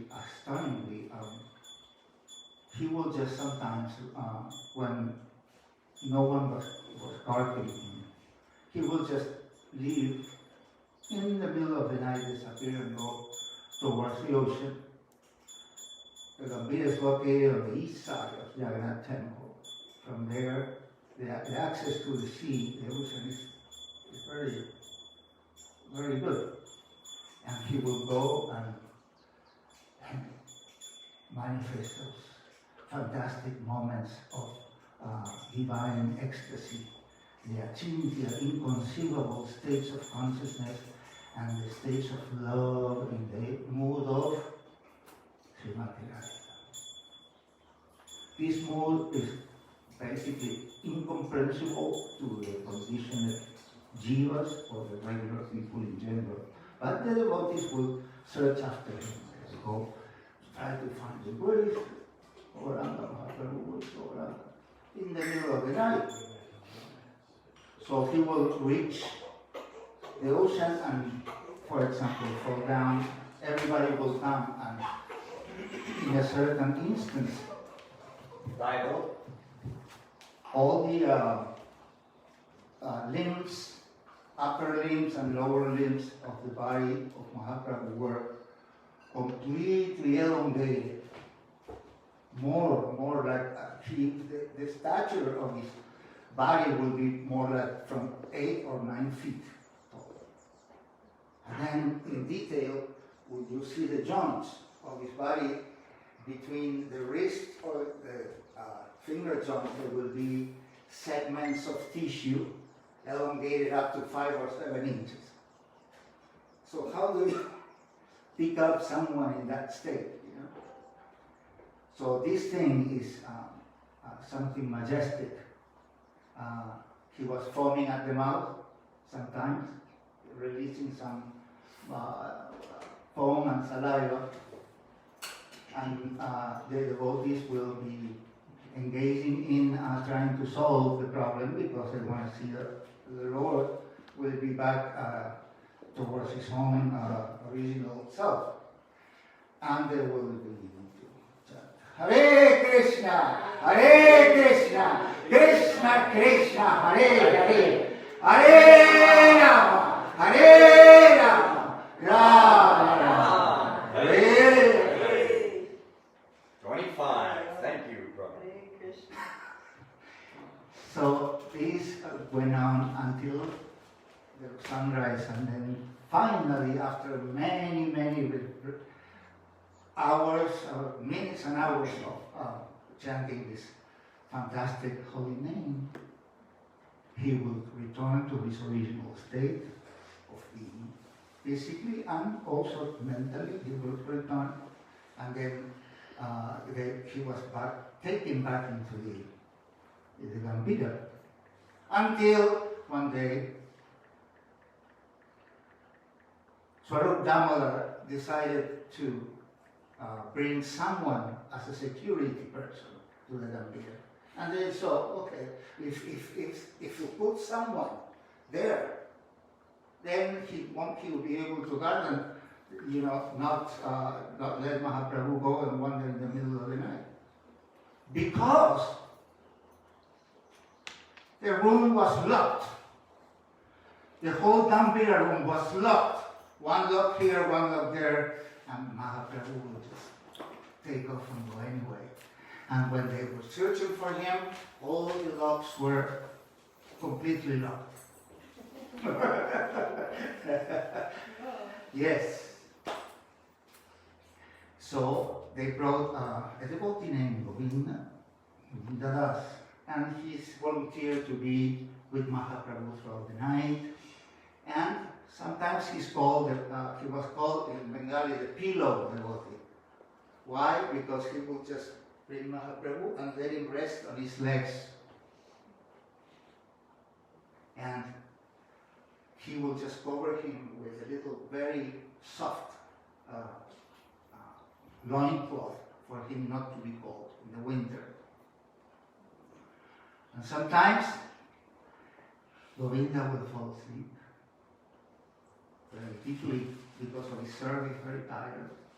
And then sometimes he will just wake up in the middle of the night and see that the Lord was not there anymore, but he himself was covered with the beautiful loincloth. So Krishna serves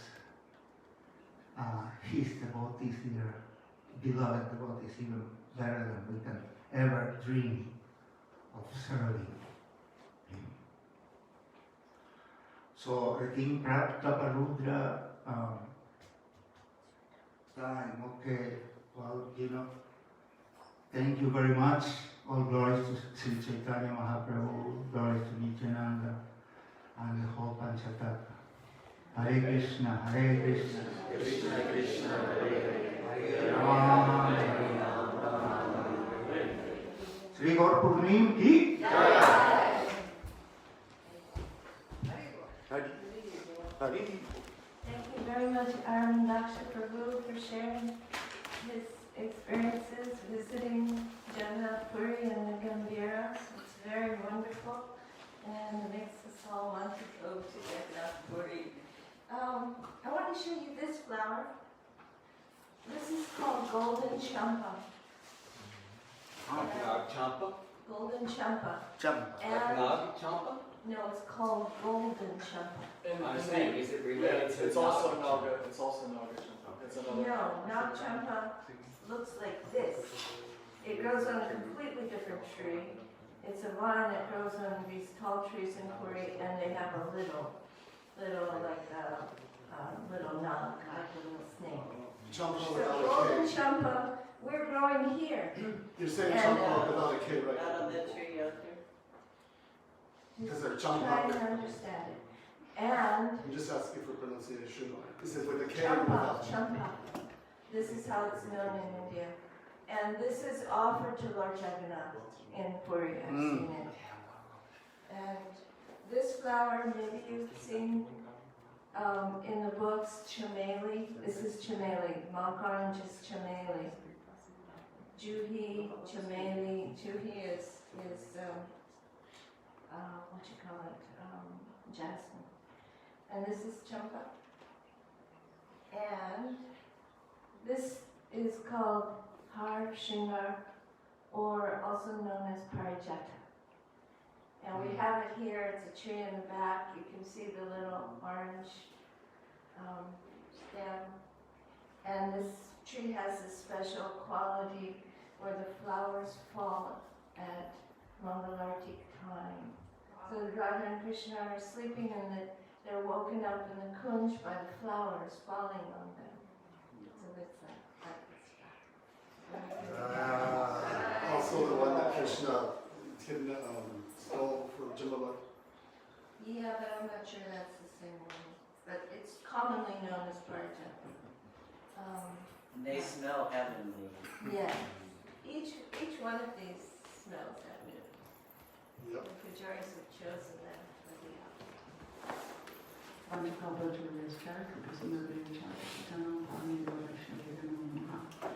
So I have a little transcendental show and tell. When Jerry called me to ask me to speak today, I looked through my bookshelf and I found this old Back to Godhead, Dancing in Ecstasy. It's a Jodharani painting, and I thought, oh, how perfect. So I have some transcendental plagiarism here. I named my talk Teachings of the Golden Avatar, but that's actually Srila Bhaktivinoda Thakur's title for the story in this particular Back to Godhead. So this is from 1968. No, getting too old. 1969.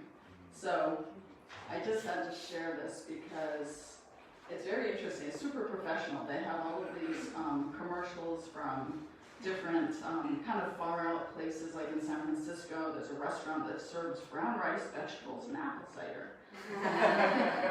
It's like the different drummer clothing company. So the devotees like advertise some kind of far out things. And then it says kirtan, so they have their own little advertisement about bhakti yoga, mantra meditation, and then they mention that you can learn about Krishna consciousness from any of these temples, and they have about 12 listed. Honolulu is the fourth one, and it says number 4, Leilani Building, 1649 Kapilani Boulevard. So I looked it up on Google Maps. It is now, unfortunately, just it would have been nice to go on Parikram over there, but it's now just a parking lot. But yeah, it says Teachings of the Golden Avatar by Srila Bhaktivinoda Thakur, and I started reading it, and there's some wonderful, like the 9 principal doctrines of Lord Chaitanya, and there's like these beautiful moments in here. It's very, very academic. So then I moved on to Teachings of Lord Chaitanya, and this is also another, like one of the first copies. There's a little stamp in here for Radha Krishna Temple with transcendental classes, 7 p.m. Monday through Friday in Sacramento, and transcendental feasting Sunday at 5. So it was kind of exciting to look through. I have my Chaitanya Charitamritas, but I found these old books, and I thought I'd go to these. So here's a picture of Sri Ram Mayapur where Lord Chaitanya was born. This little wonderful dome. So also by Srila Bhaktivinoda Thakur is the prologue in this book, The Life of Chaitanya Mahaprabhu. And so I'm going to go ahead and start with that, and whenever my time is done, that's where we'll end.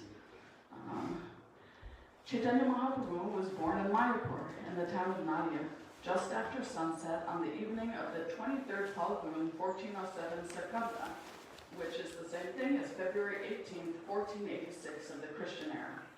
The moon was eclipsed at the time of his birth, and the people of Nadia were then engaged, as is usual on such occasions, and bathing in the Bhagirati with loud cheers of Hari Bol.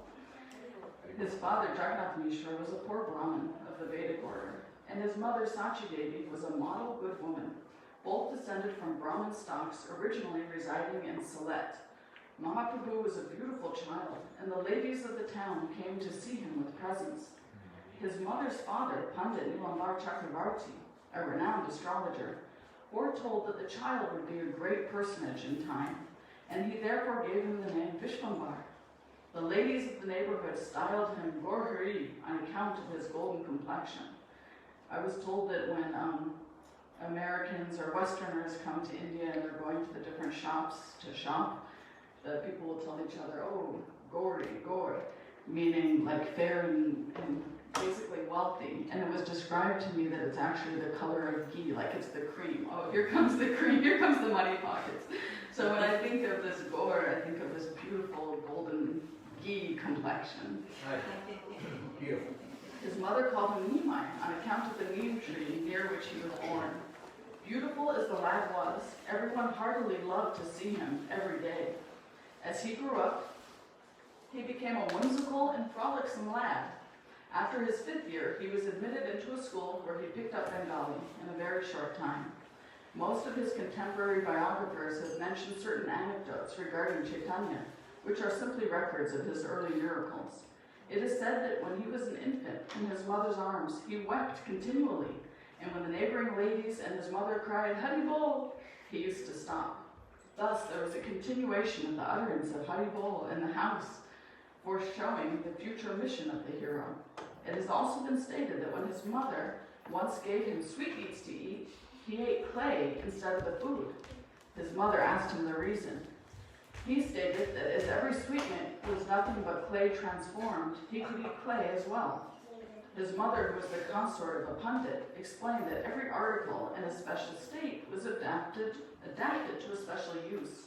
Earth, which while in the state of a jug could be used as a water pot, but in the state of a brick, such use was not possible. Clay, therefore, in the form of sweetmeats, was usable as food and not clay in its other states. The Lord was convinced and admitted his stupidity in eating clay and agreed to avoid the mistake in future.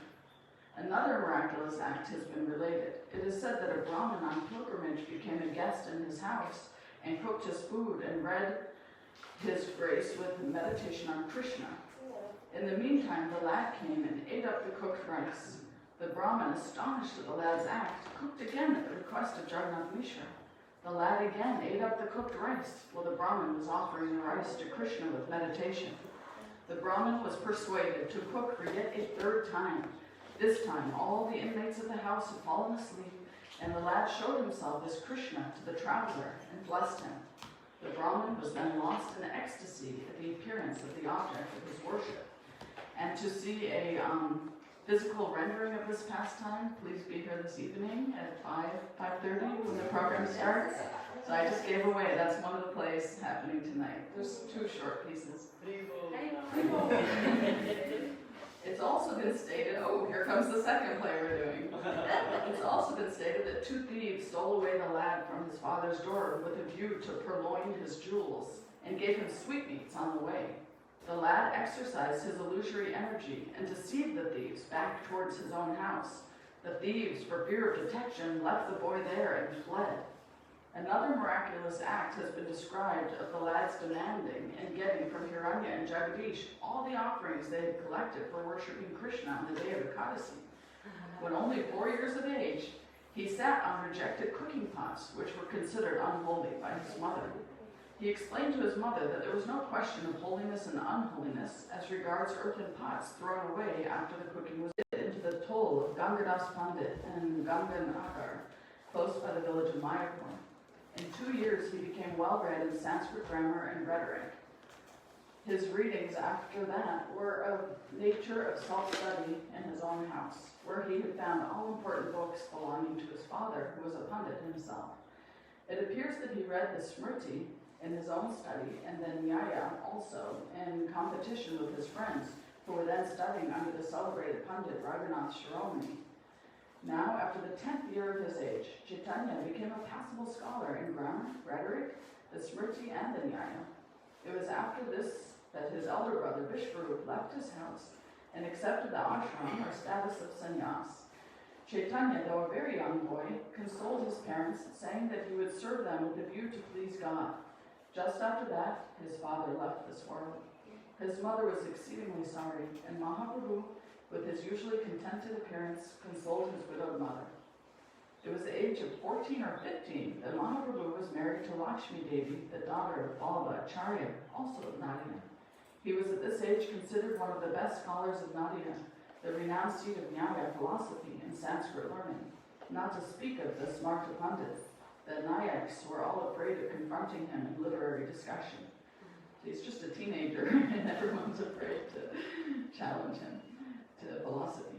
Being a married man, he went to eastern Bengal on the banks of the Padma for acquirement of wealth.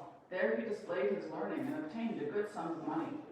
It was at this time he preached Vaishnavism at intervals. After teaching him the principles of Vaishnavism, he ordered Tapan Mishra to go and live in Benares. During his residence in East Bengal, his wife Lakshmi Devi left this world from the effects of a snake bite. On returning home, he found his mother in a mourning state. He consoled her with a lecture on the uncertainty of human affairs. We're all too familiar with that right now, I think. Although, interestingly, I was just watching a video. It's also holy, and you can see how beautiful the deities look today. It's so colorful. I was watching a video at the Banki Bihari temple. So we have this material misery happening in the world right now with COVID. And at this Banki Bihari temple, spirituality just transcends it. There's thousands of devotees just chanting and dancing all together. Are they masked? No need. Are they all masked? They're just chanting. It was at his mother's request that he married Vishnupriya, the daughter of Raj Pandit Sanata Mishra. His comrades joined him on his return from Provence or sojourn. He was now so renowned that he was considered to be the best Pandit in Nadia. Keshav Mishra of Kashmir, who had called himself the great Digvijay, came to Nadia with a view to discuss with the Pandits of that place. Afraid of the so-called conquering Pandit, the toll professors of Nadia left their town on pretense of invitation, and Keshav met Mahaprabhu at the Barok Nagar in Mayapur. And after a very short discussion with him, he got defeated by the boy, and mortification obliged him to decamp. I love some of this wording. Nimai Pandit was now the most important Pandit of his times. It was at the age of 16 or 17 that he traveled to Gai with a host of his students, and there took his spiritual initiation from Ishwar Puri, a Vaishnav sannyas and a disciple of the renowned Madhavendra Puri.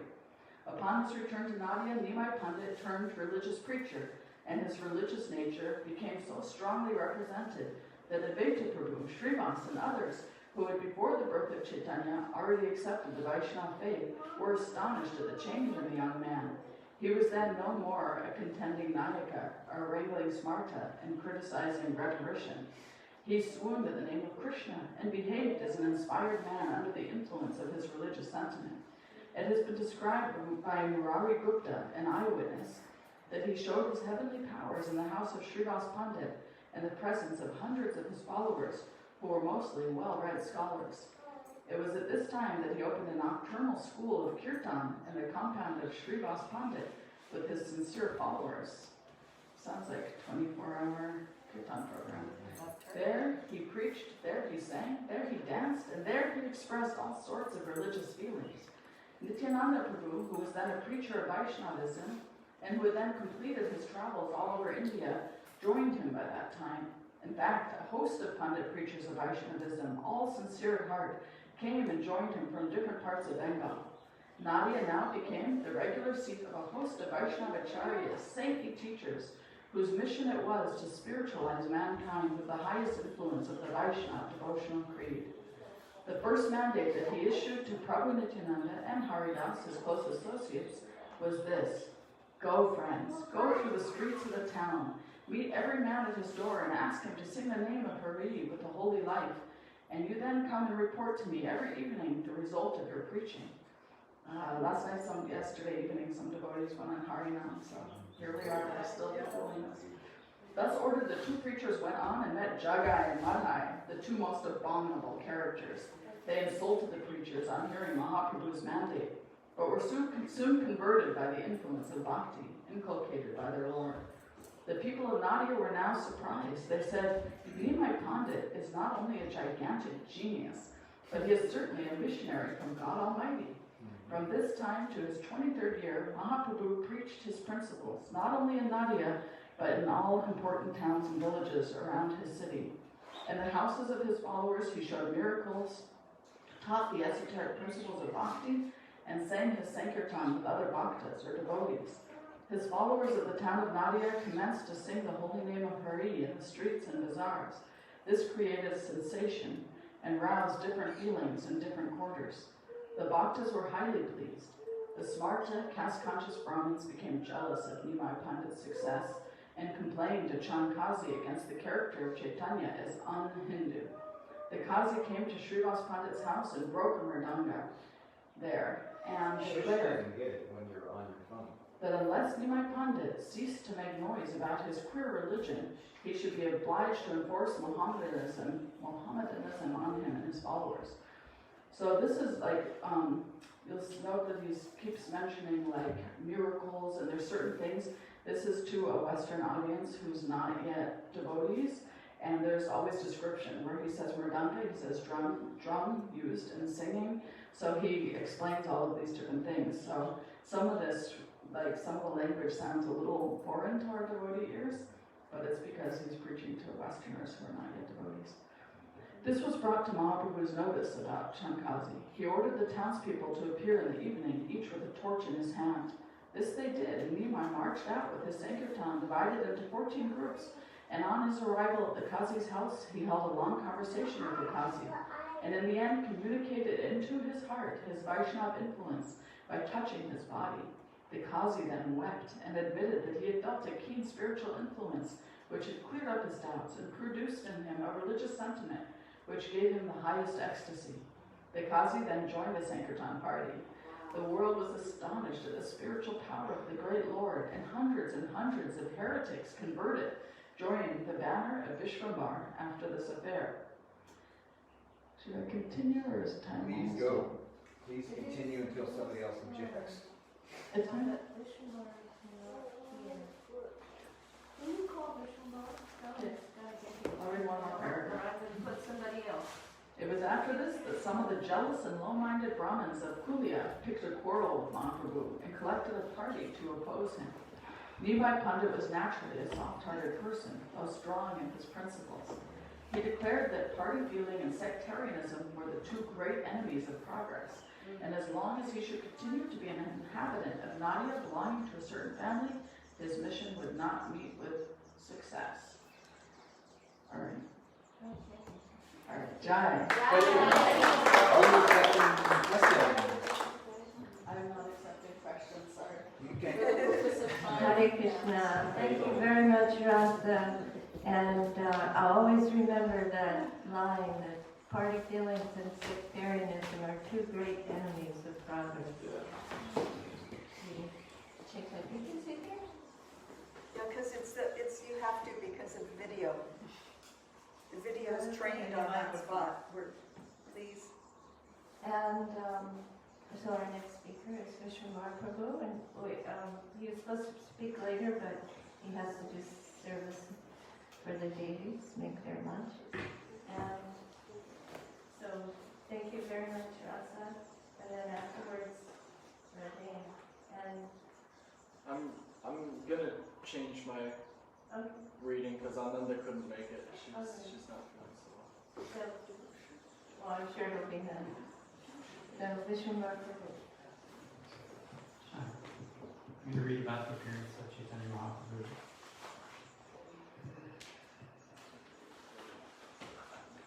I worship their lordships, Sri Chaitanya Mahaprabhu and Sri Nityananda Prabhu, whose long arms extend down to their knees, whose beautiful complexions are the radiant yellow of molten gold, and whose elongated eyes are like red lotuses. They are the topmost of the Brahmanas, the guardians of religious principles for this age, the munificent benefactors of all living entities, and the most compassionate incarnations of Godhead. They initiated the congregational chanting of the names of Lord Krishna. O Lord, you are the eternal truth, past, present, and future. You have appeared as the son of Sri Jagannath Mishra. I offer my repeated obeisances unto you, along with your inseparable servitors, your unalloyed devotees, your sons, referring to his renounced Goswami disciples, or the devotional process of chanting the holy names of Lord Krishna, and your relatives, Bhudevi as Sri Vishnu Priya, Sri Devi as Sri Lakshmi Priya, and Leela, Neela, or Durga as Navadvip Dham. According to the devotional taste, there are two Vidadhars, Damodar, Narahari, Ramananda, Jagadananda, etc. One is Sri Vidadhar Pandit, the expansion of Srimati Radharani, and Sri Vidadhar Bhatt from South India, who is Rangadevi. I worship the two brothers, Sri Chaitanya Mahaprabhu and Sri Nityananda Prabhu, who are the embodiment of magnanimity. By their inconceivable potency, they are the transcendental, eternal, supreme controllers of all. Now they have descended to the material world. All glories to Sri Gaurasundar, the supremely powerful Lord of pure transcendence. He has an aura of molten gold, with lotus petal eyes, and his long graceful arms extend to his knees. While he sings the glories of the Lord, he dances in various pleasing postures, his heart inundated by the ecstatic emotions of devotional mellows. All glories to the moonlight Sri Krishna Chaitanya. He is the fully independent Supreme Person, always engaged in transcendental pastimes. He is the Lord of the universe, the supreme controller of all controllers, and the personification of transcendence. All glories to the devotees of Sri Gaurachandra. All glories to the ecstatic dancing of the Lord's intimate associates. In the beginning, I offer my humble obeisances to the feet of the loving, confidential devotees of Lord Sri Chaitanya. I then offer my obeisances to the Supreme Personality of Godhead, Sri Krishna Chaitanya. He incarnated in Navadvip, and he is known as Vishwambar. That same Supreme Personality of Godhead has declared in the Vedas and Bhagavatam, the worship of my devotees is superior to the worship of me. Lord Krishna said to Uddhava, O Uddhava, serving my devotees is many times better than worshiping me. Therefore, I offer my worshipful prayers unto the devotees of the Lord before I begin to write this book. By this act, may my present endeavor be successful. I offer my respectful obeisances to my worshipful Lord and spiritual master, Sri Nityananda Rai, by whose mercy the transcendental pastimes of Lord Sri Chaitanya become spontaneously manifest. With 1,000 tongues, we should incessantly glorify the Supreme Lord Balaram, because his 1,000 mouths as Ananta Shesh constantly glorify Lord Krishna. Just as priceless gems are kept in secure custody, so also the invaluable jewel of knowledge about Krishna's pastimes is kept safely in the mouth of Anantadev. Therefore, the tongue which initially glorifies Balaram will automatically be qualified to vibrate the transcendental pastimes of Sri Chaitanya. The Supreme Lord Haladar possesses 1,000 hoods like snakes, a gigantic figure, the source of all inspiration. As Nityananda, he is fully transcendental and eternally existent, intoxicated by the nectar of Sri Chaitanya. Whoever sings or hears about Nityananda's supramundane character is offered the supreme shelter of Lord Chaitanya. Mahesh and his consort Parvati Devi take great pleasure in eulogizing the object of their love, Samkarshan, Nityananda Prabhu. In the midst of 1,000,000 fresh young maidens, the pure devotee Sri Shiva and his consort pour out nectarian devotional hymns to Lord Samkarshan. All this is revealed in the 5th canto of the Srimad Bhagavatam. Balaram is worshipped by the entire Vaishnava world with songs of praise. Balaram danced with his gopis in Vrindavan, and their rasa dance is the pinnacle of sublimity. The Puranas describe that Balaram performed his rasa dance during the 2 months of spring, Madhava and Madhu. The Srimad Bhagavatam verses narrating this subject were spoken by Sukadeva Goswami at Maharaj Parikshit. Balaram spent the moonlight nights of the months of Vaishakha and Chaitra with the cowherd damsels in the supramundane abode of Vrindavan. The place was set aglow with the rays of the moon. The lotus and kadamba flowers bloomed freely under the influence of the moon's rays, and soft breeze circulated their scent. In the groves on the bank of the Yamuna, Balaram danced with the gopis, increasing their conjugal mood. The Supreme Lord Balaram, like an exquisite gem decorated by the cluster of gopis, performed his pleasurable pastimes. He behaved like Indra's elephant, Airavata, the controller of the many she-elephants. The Gandharvas observed the rasa dance and offered their prayers. What power do I have to describe them? Out of ignorance, some people disregard the Puranas and reject Balaram's rasa dance as inauthentic. The two brothers, Lord Krishna and Balaram, performed the rasa dance with the gopis in the same place in Vrindavan. On the radiant full moon night of Holi, at the end of Shivaratri Vrat, Lord Krishna and Lord Balaram, accompanied by their cowherd boyfriends, enjoyed themselves in the midst of the beautiful maidens of Vrindavan. They were both pleasingly decorated with the finest jewelry, sandalwood pulp, wildflower garlands, and exquisite clothing. The fortunate gopis sang sweetly, their hearts enraptured by love for Krishna and Balaram.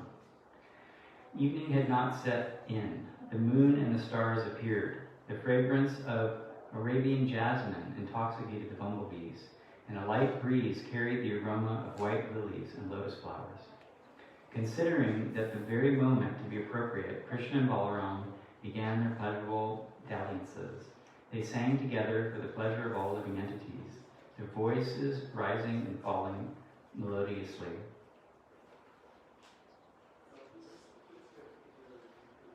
What book are you reading from? This is the first, this is the Adi Leela of Chaitanya Bhagavat.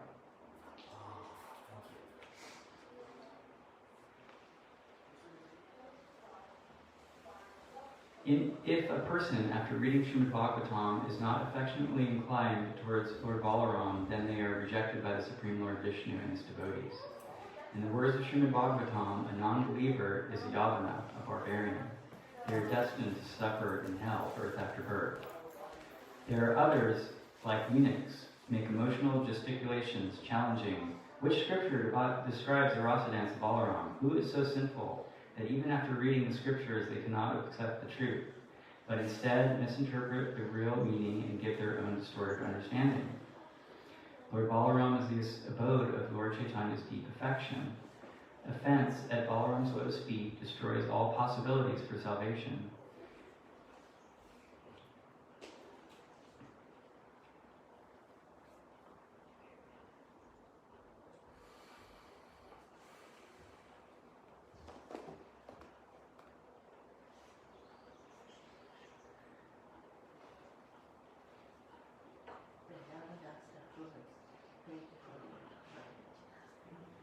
I didn't hear that question. No comment?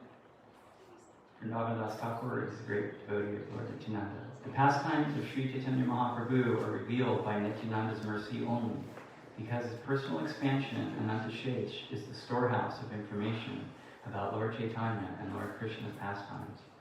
Although Sri Anantashesh is the embodiment of Krishna Kirtan, I have been able to offer only a humble prayer in his honor.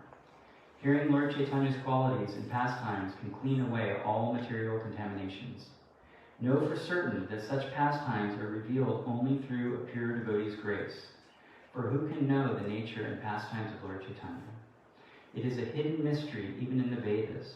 Therefore, I have compiled only first-hand accounts taken directly from the lips of the associates of the Lord. I see no beginning or end to Lord Chaitanya's pastimes. They are eternal and unlimited, and only the Lord's grace gives me the potency to compose them. I am simply Lord Chaitanya's mouthpiece, repeating as he desires, just like a doll moved by some unseen hand. I throw myself at the feet of all pure Vaishnava devotees, so that they may cleanse me of all offenses. O my brothers, please listen very attentively to the transcendental pastimes Lord Chaitanya performed with his devotee associates.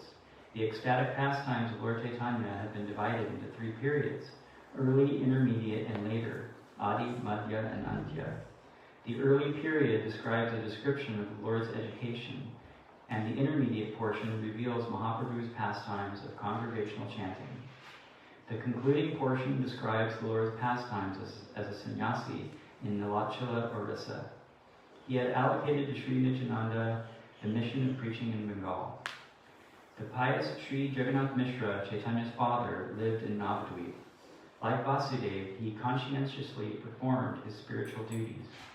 His devout and faithful wife, Srimati Sachidevi, was a second Devaki, the beloved mother of everyone. The Supreme Personality of Godhead, Lord Narayan, appeared in the womb of Srimati Sachidevi, and as Sri Krishna Chaitanya, he became the most precious possession of everyone's heart.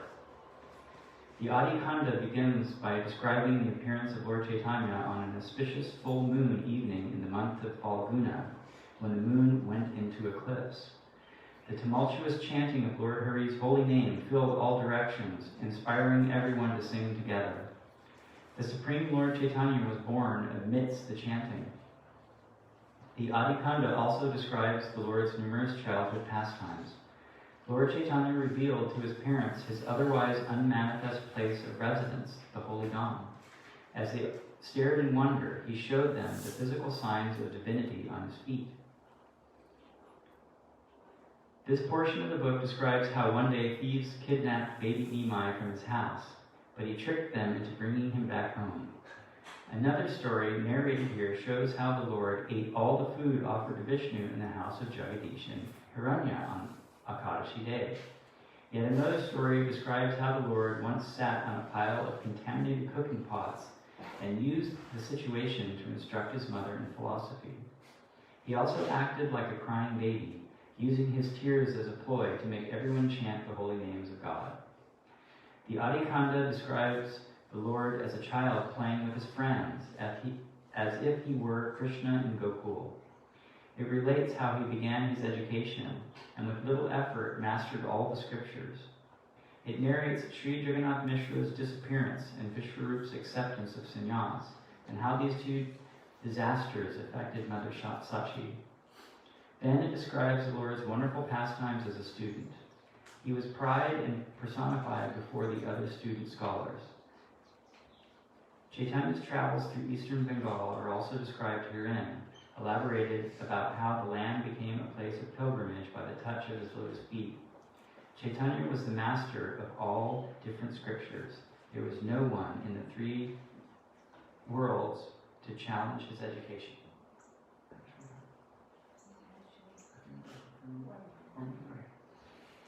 In Adi Kanda, the Adi Kanda describes the Lord sporting with his fellow students and their water pastimes in the waves of the Ganga. Then came the Lord's first marriage and the glorious disappearance of his first wife. He duly accepted a second wife, the daughter of a royal scholar. Once he pretended to be sick from a wind disorder. He took that opportunity to reveal symptoms of love of Godhead. While the Lord roamed about as a great scholar, he empowered all the devotees who surrendered him. The narration of the early life of Sri Chaitanya includes a description of the immense joy on Mother Sachi's face when she looked at the moon-like, blissful face and the graceful clothes of the Lord.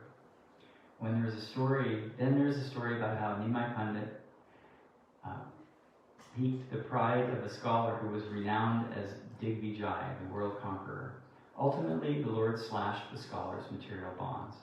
The Lord put everyone, even his devotees, into illusion regarding his real identity, and he roamed the streets of Navadvip, deceiving everyone. There's also a description of the Lord's pilgrimage to Gaya Dham and how he showered causeless mercy on Ishvara Puri by accepting him as his spiritual master. I could go on for... Are you taking questions? No, we're not taking questions. Okay. I'm sorry. You can speak to these people afterwards or outside. So thank you very much, Vishnu Prabhu. Is reading from Chaitanya Bhagavat. You know that Krishnadas Kaviraj said that he didn't include so much of the Balya Leela of Sri Chaitanya Mahaprabhu because Vrindavan Thakur had described it in such detail. Very good. Thank you, Hare Krishna. Our next person is Radheya, and it's going to be a surprise what Radheya presents.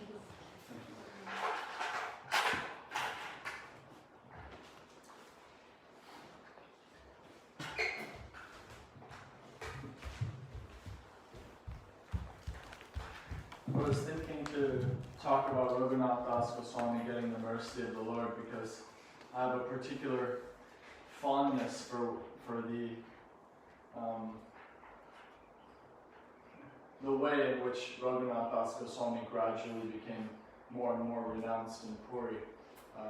I always hoped that I could follow a similar path of that gradual renunciation, where he had so much opulence and he was using it in Krishna's service, but as a renunciant, he was gradually ceasing these different practices, even to the point of considering himself like a prostitute, begging, oh, maybe this person will give me something today, oh, maybe this, and I've often felt like that when I go out and I'm an arborist, and so I'm always going to different bids, and oh, maybe this person will pay me to do their mango tree, oh, maybe this, and sometimes I just feel like, to heck with it, I just want to chant Hare Krishna, but anyway, if I pray to Raghunath Das Goswami, I was thinking I could gradually follow in that path.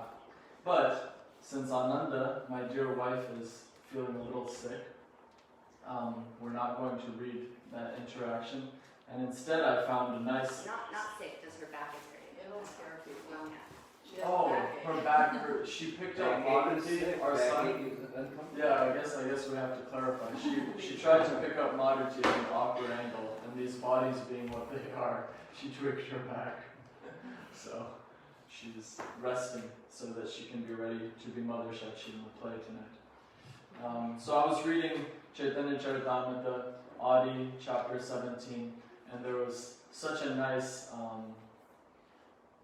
brief overview of so many pastimes that I was relishing it and thought I'd share. Somewhere in the middle of the chapter, it's described about Gopal Chapala, how he was envious of Srivas Thakur on the far right of the altar.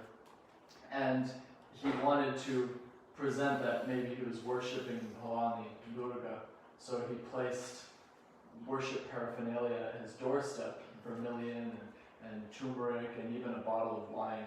And when Srivas Thakur came out, he didn't take it seriously. He invited all the respectable gentlemen of the village and all the Brahmins and said, look, every night I'm performing Durga worship. And instead of anyone taking it seriously, they said, oh, who's this rascal who's done this? And Gopal Chapala was afflicted with leprosy. Wow. And he tried to get the mercy of Chaitanya Mahaprabhu, and Mahaprabhu said, no, you'll suffer like this for millions of years. But eventually, when Mahaprabhu came back again, he told Gopal Chapala, go take shelter of Srivas Thakur. By getting his mercy, you'll be free if you don't continue to commit these offenses.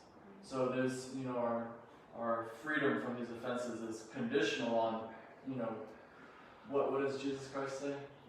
Go and sin no more. So you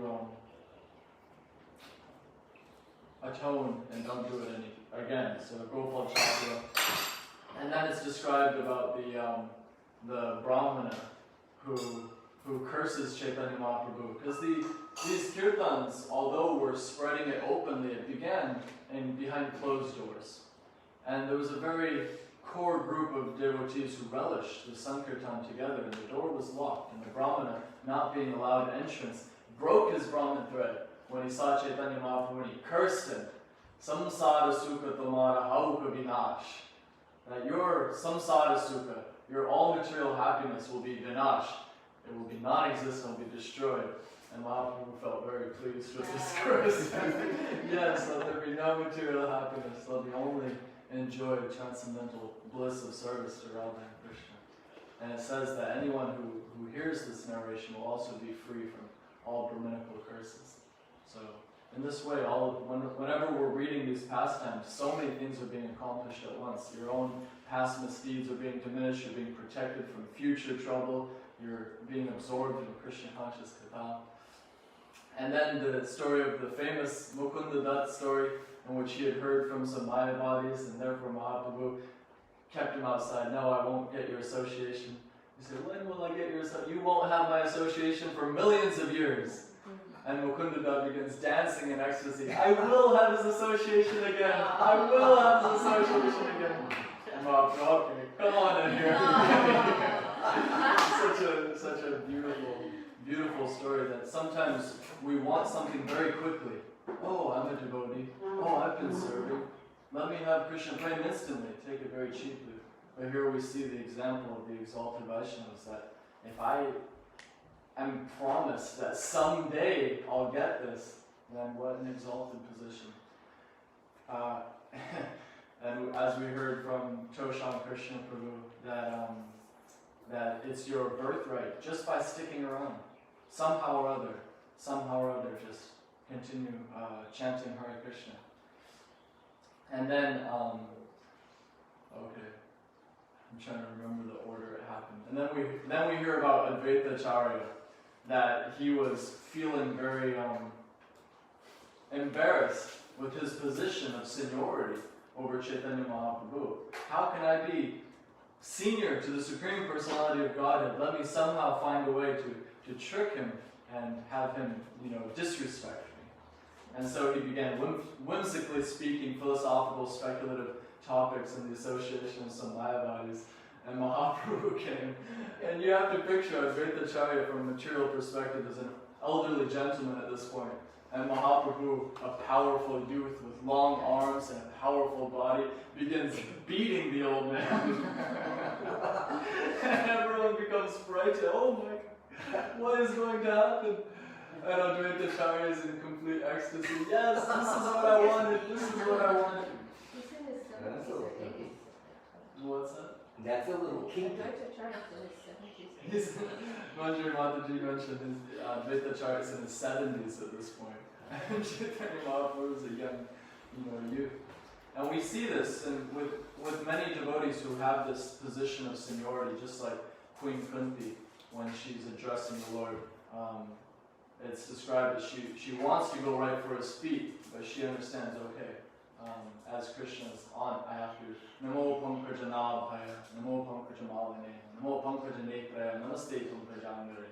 She starts with his navel, then his garland, then his lotus eyes, and finally Namaste Pankajangare. She circles back around, she slips it in there. I offer my obeisances to your lotus feet. So Advaita Acharya, having been beaten by the Lord, feels great ecstasy, and he says, oh my Lord, you're so merciful, you've come just to rescue me from this Mayavad association. And then there's the student who very arrogantly diminishes the glories of the Mahamantra. He says, oh, it's exaggeration. And when Mahaprabhu hears this, he immediately, with all of his devotees, runs and jumps into the Ganges with their clothes on. Such an offense to minimize the power of the holy name. And then we have Murari Gupta, who, by his glorification of Lord Ramchandra, puts Chaitanya Mahaprabhu into ecstasy, and he writes on his forehead, Ram Das. So beautiful, by the Lord's own hand written, Ram Das. So those were very briefly described, and now I'll read to you where, right after that succession, we get to this verse, Adi 1790. One day the Lord ordered Srivas Thakur to read the Brahat Sahasranama, the 1,000 names of Lord Vishnu, for he wanted to hear them at that time. As he read the 1,000 names of the Lord, in due course the holy name of Lord Nrsimha appeared. And I was thinking about this when Vishwambar Prabhu mentioned that the Lord was roaming, and he accidentally said he was roaring throughout the Shinto. He was just hinting at what was to come. When Chaitanya Mahaprabhu heard the holy name of Lord Nrsimha, he became fully absorbed in thought. In the mood of Lord Nrsimhadev, Lord Chaitanya ran through the streets, club in hand, ready to kill all the atheists. Seeing him appearing very fierce in the ecstasy of Lord Nrsimha, people ran from the street and fled here and there, afraid of his anger. Seeing the people so afraid, the Lord came to his external senses, and thus returned to the house of Srivas Thakur, and threw away the club. The Lord became morose and said to Srivas Thakur, when I adopted the mood of Lord Nrsimhadev, people were greatly afraid. Therefore I stopped, since causing fear among people is an offense. Srivas Thakur replied, anyone who takes your holy name vanquishes 10 million of his offenses immediately. There was no offense in your appearing as Nrsimhadev. Rather, any man who saw you in that mood was immediately liberated from the bondage of material existence. After saying this, Srivas Thakur worshipped the Lord, who was then greatly satisfied, and returned to his own home. On another day, a great devotee of Lord Shiva, chanting of Lord Shiva's qualities, came to Lord Chaitanya's house. where he began dancing in the courtyard and playing his damaru. When Lord Chaitanya, adopting the mood of Lord Shiva, got on the man's shoulders, and thus they danced together for a long time. On another day, a mendicant came to beg alms from the Lord's house, and when he saw the Lord dancing, he also began to dance. He danced with the Lord because he was favored by love of Krishna. Thus he flowed in the mellows of love of God. On another day, an astrologer came, who was said to know everything, past, present, and future. Thus Sri Chaitanya Mahaprabhu received him with all honor, and put this question before me. Please tell me who I was in my previous birth, the Lord said. And then there's an exchange between them in which the Lord reveals that he was Krishna in his last life. There's so much nectar. I was trying to get to this point so that at least we could hear a tiny bit of chanting, but since I'm running with only 2 minutes left, I'll quickly get there. When the Lord in his ecstasy of Baladev was moving, as if intoxicated by the beverage, Advaita Acharya, the chief of the Acharyas, saw him in the form of Balaram. Vanamali Acharya saw a golden plow in the hand of Balaram, and the devotees all assembled together and danced, overwhelmed by ecstasy. In this way they danced continuously for 12 hours, and in the evening they all took a bath in the Ganges and then returned to their homes. The Lord ordered all the citizens of Navadvip to chant the Hare Krishna mantra, and in each and every home they began performing Sankirtan regularly. All the devotees chanted. This is Adi 17:122. Hare Nama Krishna Yadavaya Nama Gopal Govinda Hare Nama Krishna Yadavaya Nama Gopal Govinda Hare Nama Krishna Yadavaya Nama Gopal Govinda Hare Nama Krishna Yadavaya Nama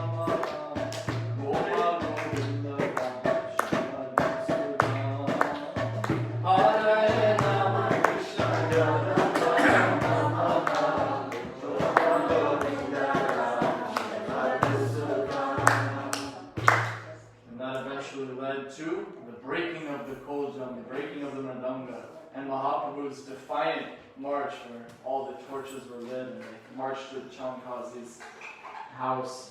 So, beautiful pastimes. Thank you all for participating and for reading and sharing, and I'm just beyond happy that we all get to do this. So many places are not so fortunately endowed with this opportunity. And thank you so much to Manjari Mataji for reaching out and creating this wonderful. It just takes one devotee bringing people together, and you, Larasta Mataji, for getting people on Harinam and for encouraging me going forward. We'll keep doing Harinam. So. Thank you very much, Radhe Prabhu. That was just a stream of nectar.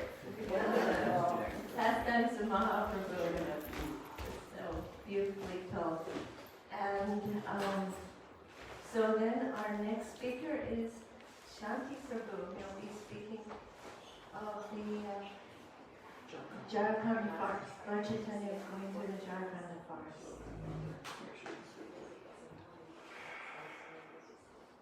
Adidev Prabhu was supposed to speak, but he had to go somewhere. But he was going to speak on Balya Lila, but it turns out that both of you and Vishwambar also were speaking so much. And very nice.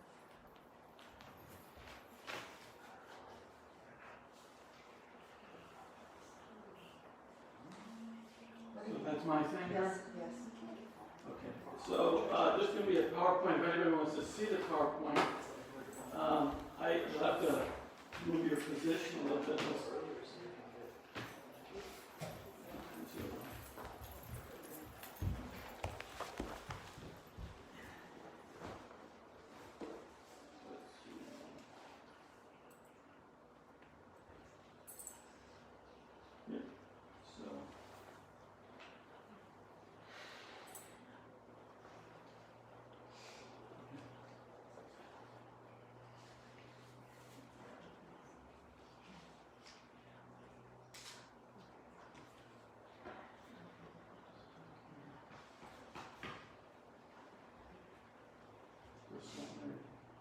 respects to all the devotees here who have come to hear about Lord Chaitanya and his pastimes.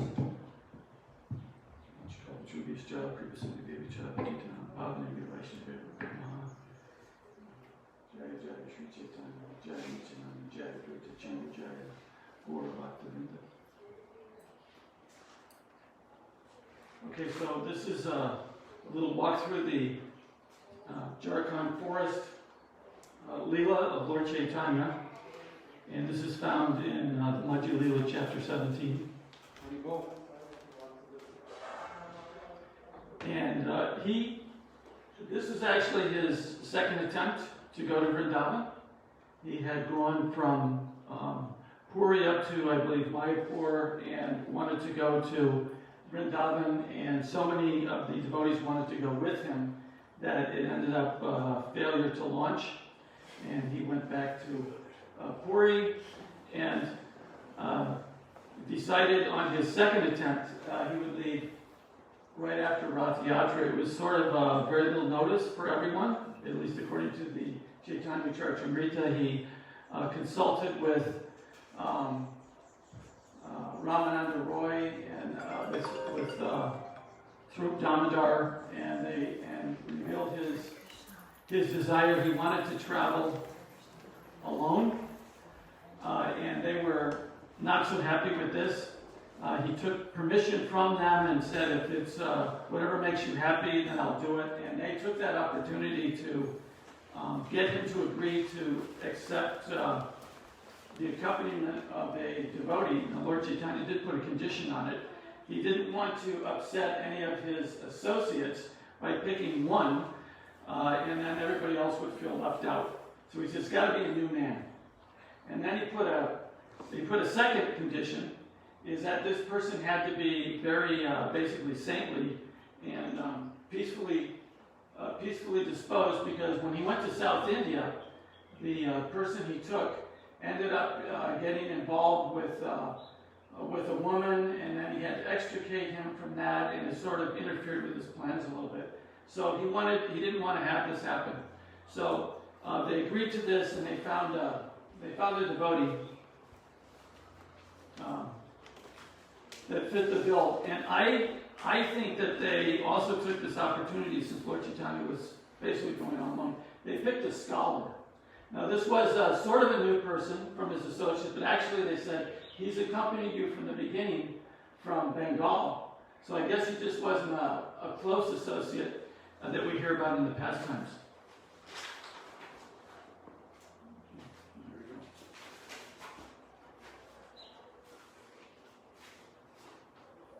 So anyway, his name is Baladev Bhattacharya. And so he's a scholar, he's going to cook, he's going to be the one begging yams and things like this. And then they convinced Lord Chaitanya to accept a second person who would act as a servant. And he would carry his clothes, and he would carry the water pot and things like this. And it doesn't mention it in the Chaitanya Charitamrita, somebody else might know. They did sometimes do some cooking along the way. They weren't at a village every night. So I just have to wonder if maybe more things were brought with them, like some simple cooking pots and things like this. But this Brahmin, as mentioned, as we'll see, this first Brahmin, he was not only a scholar, but in the forest, he was able to identify green leafy vegetables to eat, roots that he could pick, fruits and things like this. So he had some knowledge of the fauna, what was safe to eat in what's called a forest, but it's actually, at least parts of it are a jungle. Lord Chaitanya wants to, he actually used the word incognito, where it's translated as incognito. He wants to go that way. He didn't want to attract any attention to himself. And he's going to follow that MO as he's traveling through these villages. He doesn't want to attract too much attention to himself. So he keeps his ecstasy not in the public limelight. In fact, we wouldn't even know about the activities of the Jharkhand forest if it wasn't for this Brahmin. And the second one, his name isn't even mentioned. Here he is, there's only two of them following Lord Chaitanya, and for some reason his name isn't even mentioned. And certainly he participated in all the pastimes there. So what they're going to do is they're going to avoid the usual route where the devotees are coming down. I have a little map here. The devotees are coming down from the Bengal area, and they come down in one direction, but Vrindavan is off in another direction. And they're going to avoid the major cities, and they're going to go through smaller trails and things like this through the forest, which is also, frankly, it's more dangerous. So this is a jungle. This isn't going to be just, out here in Hawaii we don't really have a jungle. Okay, we have some tropical rainforest, but not a true jungle. Okay, in the jungle they're going to have animals. They're not zoo animals. They're not pet friendly. These are ferocious animals. Not lions, but tigers. In this part of India, they're going to have rhinoceros. They're going to have wild elephants. They're going to have, it's mentioned as boars. Now, I never really gave much credence to boars before, except my wife's sister, her son was over here for a while, and her husband is a colonel, he's now retired, in the Indian Army, and so they lived on some bases and they were traveling around. And he described to me one time that these boars, they come out of these places, these are as big as tigers. They are huge. In fact, they can kill a tiger. And the way that boars work, and we have these wild pigs up in the forests here, and they have their tusks. And what they do is they take their head down, just like Braha incarnation, right, to pick up the earth from a dirty place. Okay. They take and they swing up. And I've had students before that go boar hunting. And we've met people before that go boar hunting. So they take their dogs up in the cages and they go boar hunting. And they let the dogs out. And they will chase down these boar. But sometimes the dogs are killed. And these dogs are very aggressive dogs. They're like pit bulls. They're this type of dog. And they can be killed by the boars. Just here, the little pigs. So these big, gigantic boars, they can be very ferocious. And you don't want to, none of these animals you would normally want to mess with. And they're going to go, 3 of them. Their weapon is, I don't know, they're going to throw their water pot at them or cover them with a dhoti, or I don't know what they're going to do. So, for the Lord, they're going to go through this backwoods, this dangerous forest, but for the Lord, he feels like he's in Vrindavan. Okay. So here's India with their, I don't know, you can't really see this very well, but here's India with the modern states. Okay. And these are the modern states. So I have a,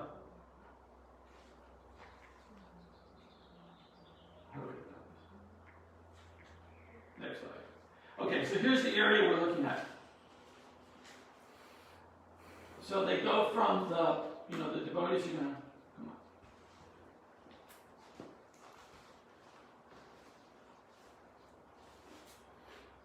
Not working. Okay, never mind. I don't need this. Usually you can write that. Oh, I was writing on it. Maybe here it is. Up to the screen, point it out. Yeah, it was right here. So usually the no. I think it was setting. That is. Okay, so the devotees are coming out of here. You see? And they're coming down toward the, sometimes they take a boat. But anyway, they come by Bhubaneswar, this area, then down to Puri down here. Okay, so they're traveling from Bengal, they're traveling southwest, and then when they return, they go northeast. But this is where Mathura is way up here. So they're going in a different direction. So they're going to be going northwest, really. And they're going to bypass this road, this major town right here, now called Katha. So they're going to go, and it says in the CC, they're going to keep that town to their east, to their right, and they're going to go up, and this is Jharkhand, but apparently the forest area is actually comprised of, I guess would be in several states, and there's many more people now than there was then, so there's probably bigger jungles up there now. And eventually they're going to arrive at Varanasi right here.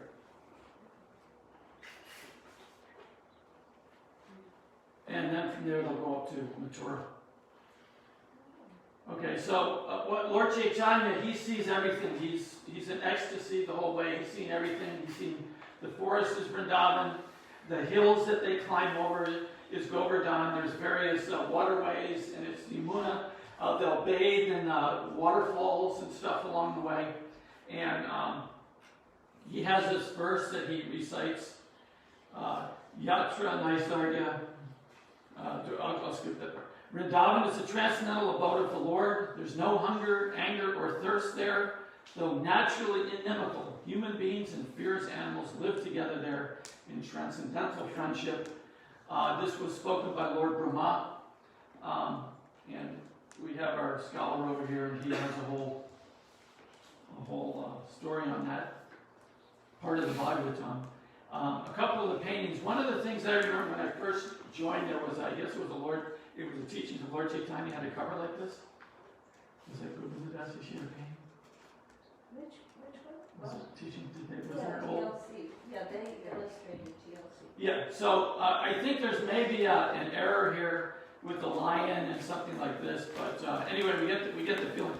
Lord Chaitanya is going, and at various times he's interacting with the animals and tells them to chant Hare Krishna, and they are chanting Hare Krishna.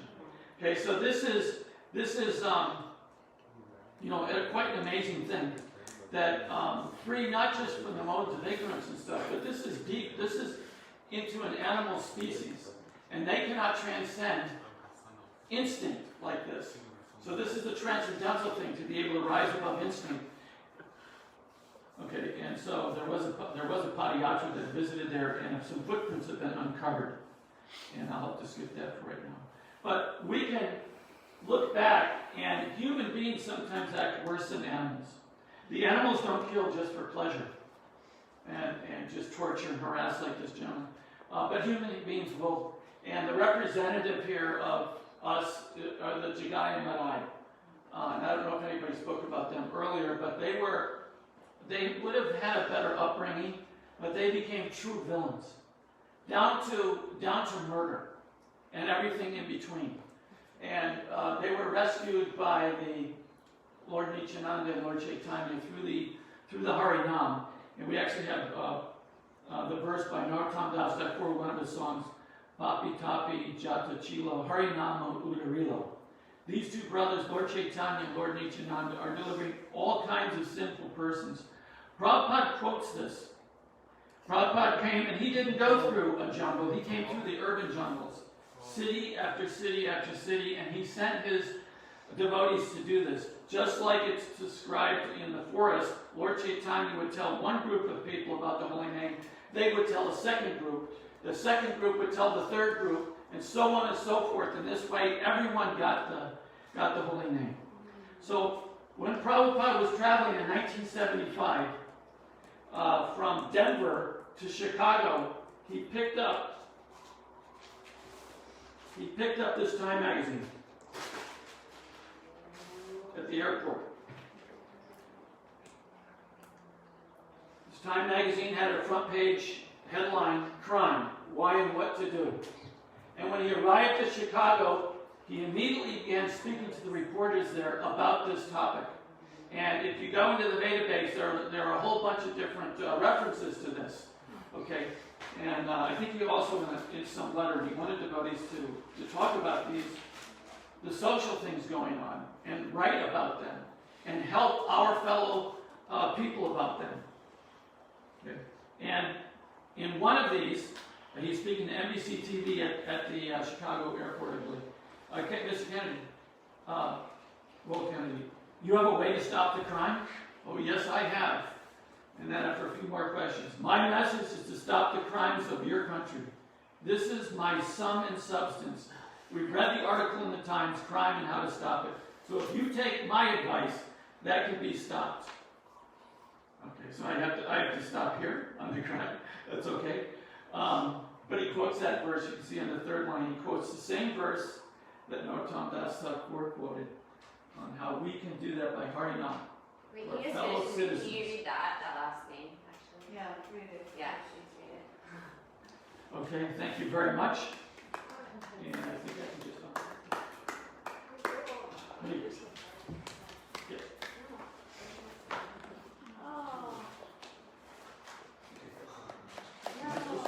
That was a good one. Yeah, we need to hear that. Why'd you go up Trivia's chart? Thank you so much, Shanti, for doing that. That was an excellent talk. I really appreciated being able to see that and see Yes, sir. everything worked. That was very helpful. Hare Krishna. How do you go? And so, let's see. I think I'm the next speaker. Oh no, Diva's the next speaker. No, me. Okay, I'm the next speaker. Ladini, can you time me? I have no sense of time, aren't you talking? I will do. I have no sense of time, I know I don't do. Super. But I have to say one thing about this whole program. It came together by itself. So, I just asked people, and then everybody wanted to present. So it's been, thank you so much. Okay, so then I have 15 minutes, so in 10 minutes you can do that? Or you can just show it to me? Yes, sir.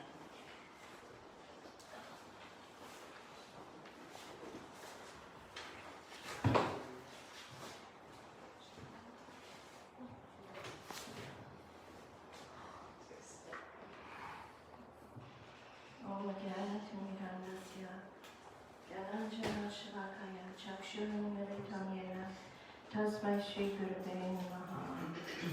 Okay, so hopefully I can present within the required time. Is that your time? This is the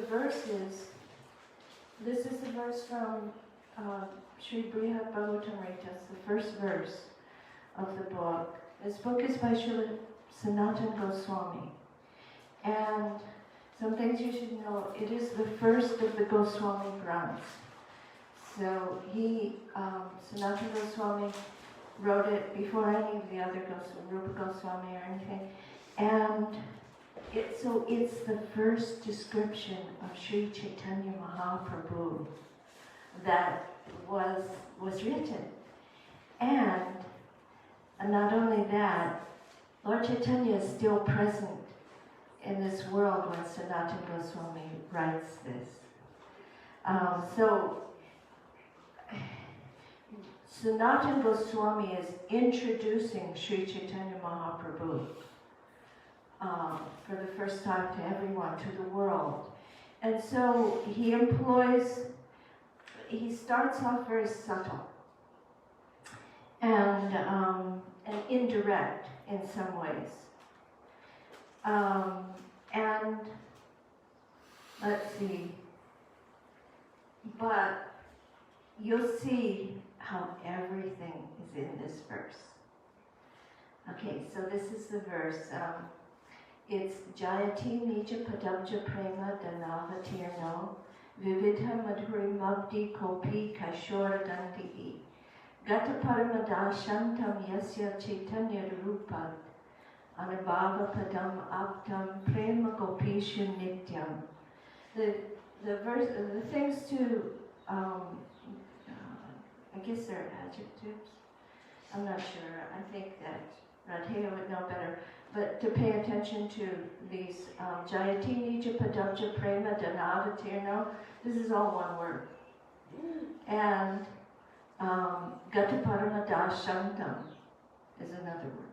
And Chaitanya Rupad Anubhava Padam is another one. So the translation, now I have to say that this is not a totally finished translation, but basically. All glories, that's Jayati, to that certain person. This is Shri Krishna. The word is ka-api, kopi. So this is an indirect way of saying he's introducing Krishna, who has descended or he's introducing Lord Chaitanya really, who has descended to bestow divine love for his own lotus feet. Nija Padabja Prema Danavatirno. He is a fathomless ocean of variegated sweetness, Vivita Madhuri Mukti, and is adorned with the charm and fragrance of fully blossomed youth, Kaishora Gandihi. Although love that has reached the pinnacle of the most wonderful state has existed eternally in the Brajramanis, or the damsels of Braja, still, and this is my parenthetical phrase, Shri Krishna, in the form of Shri Chaitanya, has attained it. And he has made that love those cowherd maidens bear, the object of everyone's perception. He who eternally loves the damsels of Braja is effulgently present in all excellence.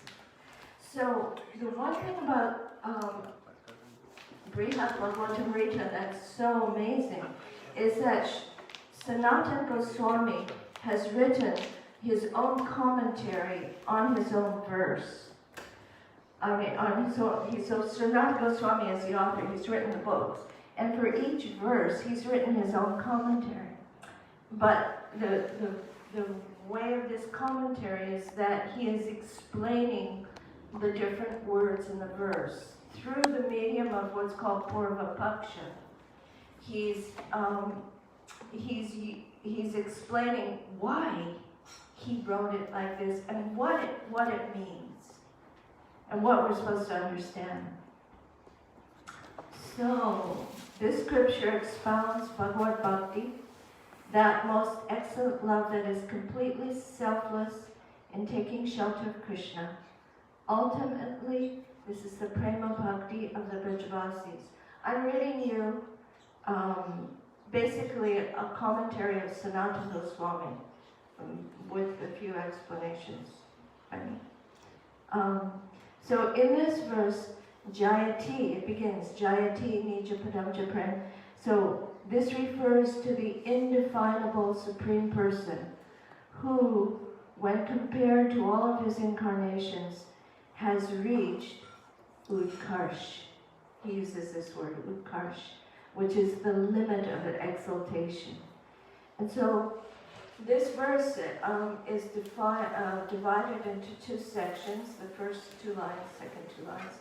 The first two lines basically give the Audarya Madhuri of Mahaprabhu, and the second is the Leela Madhuri. I'll explain how that works. So why is he the most exalted?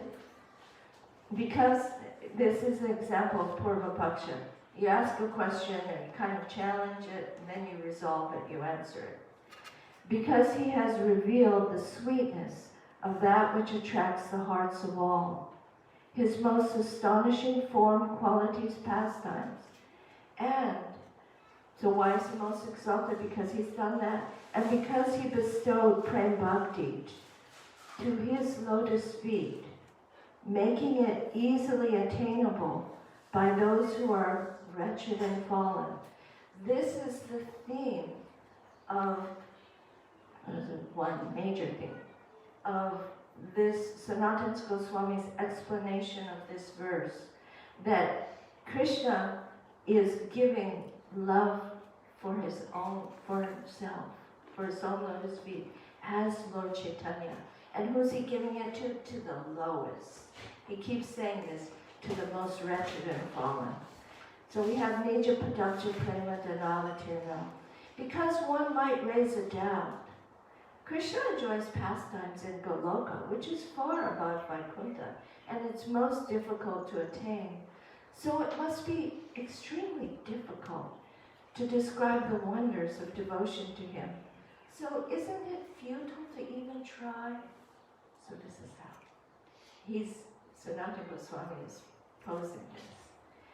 And so therefore, the verse first shows with these words, Nija Padamja Prema Danavatirno, that he's come to give love for his own lotus feet.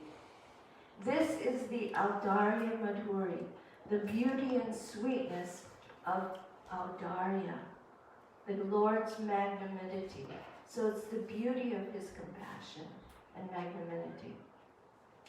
The word nija, meaning own, indicates that to bestow pure love for his own lotus feet, Shri Krishna descends from Goloka to Mathura Mandal, thus making his mercy easily obtainable. Although the purpose of his descent is to remove the burden of the earth by vanquishing demons such as Kamsa, that is an insignificant or secondary cause. This is Gona Gaura.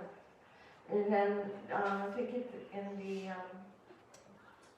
Anarpita what is that? The 3rd chapter of Chaitanya Charitamrita. He talks about this as the Gona Gaura. The secondary cause is vanquishing the demons. Well, then you see, well, what is the primary cause? That's in 4th chapter. His ultimate goal of distributing praying is the extraordinary and essential reason, or the mukhya karan, the primary cause for his descent. So, Nija Padabja Prema Dhanavatirna means he is giving the love. And how does he do it? The next word, Vividha Madhuri Mukti. He's an ocean of variegated sweetness. That's how he's giving the love. And Kaishora Gandhihi. So these words, there's like serving, they are the instruments of his giving the prema in this way. So, to again indicate the Lord's extraordinary characteristics, the second half of the verse, beginning with Gata, describes the sweetness of his pastimes, or Lila Madhuri. I may not be able to finish this, sorry. Prema Gopishu Nityam. Shri Krishna eternally loves the gopis. Now here in this verse, the gopis are locative, Gopishu. And Krishna loves the gopis, and he is their beloved. And so how do the gopis love him? What is the nature of this gopi praying? The gopis praying has reached Parama Dashantam, the utmost limit of the most elevated state achievable. And the phrase, Nija Padabja Prema Dhanavatirna, indicates that the Lord, by his mercy, bestows that same transcendental love of the gopis on even the lowest of common people. So this is the second time that Sanatana Goswami has said this, and he'll say it again. Now the words, Prema Gopishu Nityam, which means Krishna's eternal love for the gopis, could proclaim that it is the gopis' love for Krishna that is supremely glorious. So how is this? So the word is Prema Gopishu Nityam, that's Krishna's love for the gopis. But these words say that it's the gopis' love for Krishna that's glorious. So how is this? Sanatana Goswami says, although the loving devotee is the object of the Lord's love, still the Lord loves his devotee to the exact degree that the devotee loves him. The gopis are the Lord's eternal beloveds, and so being the objects of the eternally perfect, unconditional, nirupadika, love of Krishna, their glories are self-evident.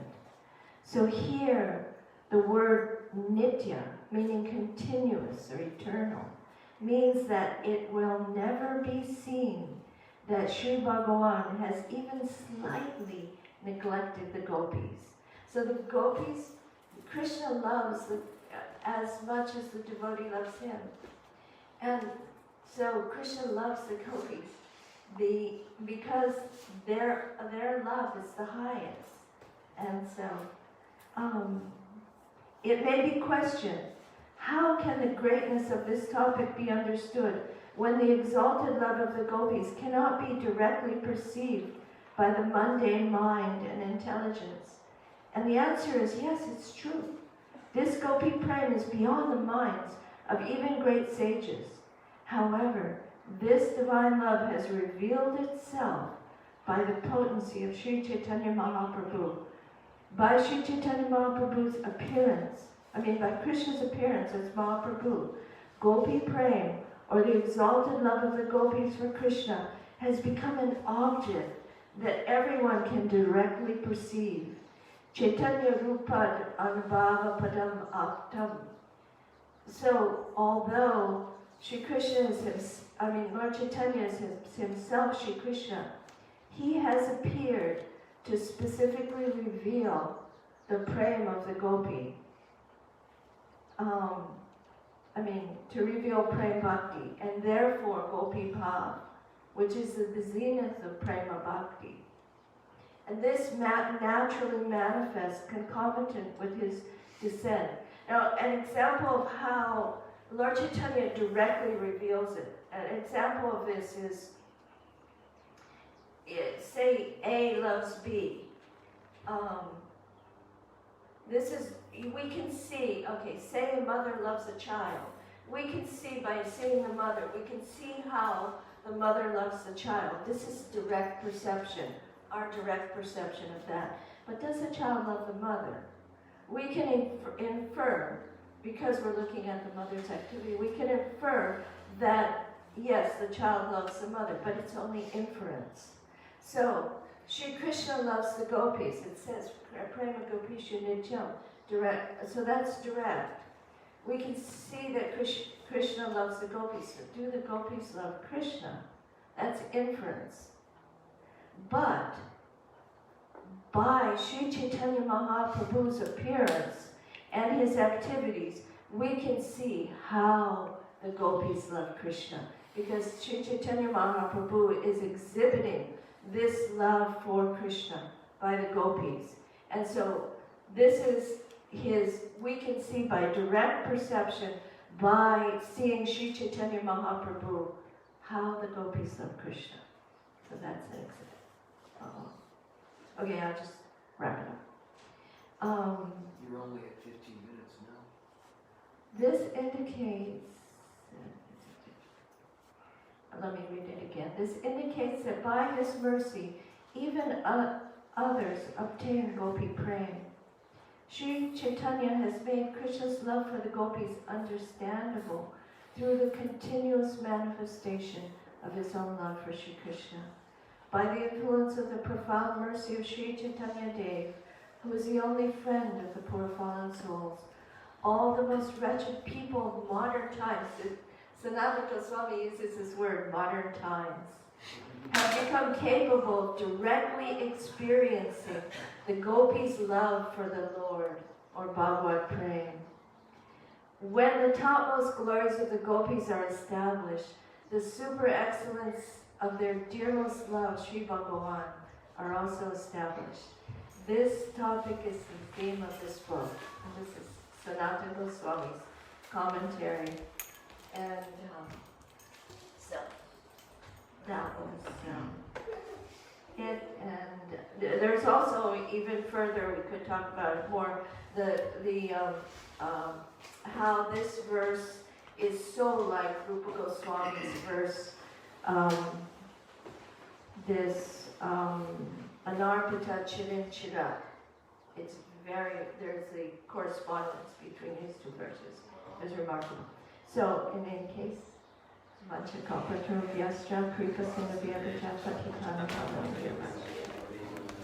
you very much. Our next speaker is Daiva Prabhu. Can somebody call into the Pujari room to Daiva?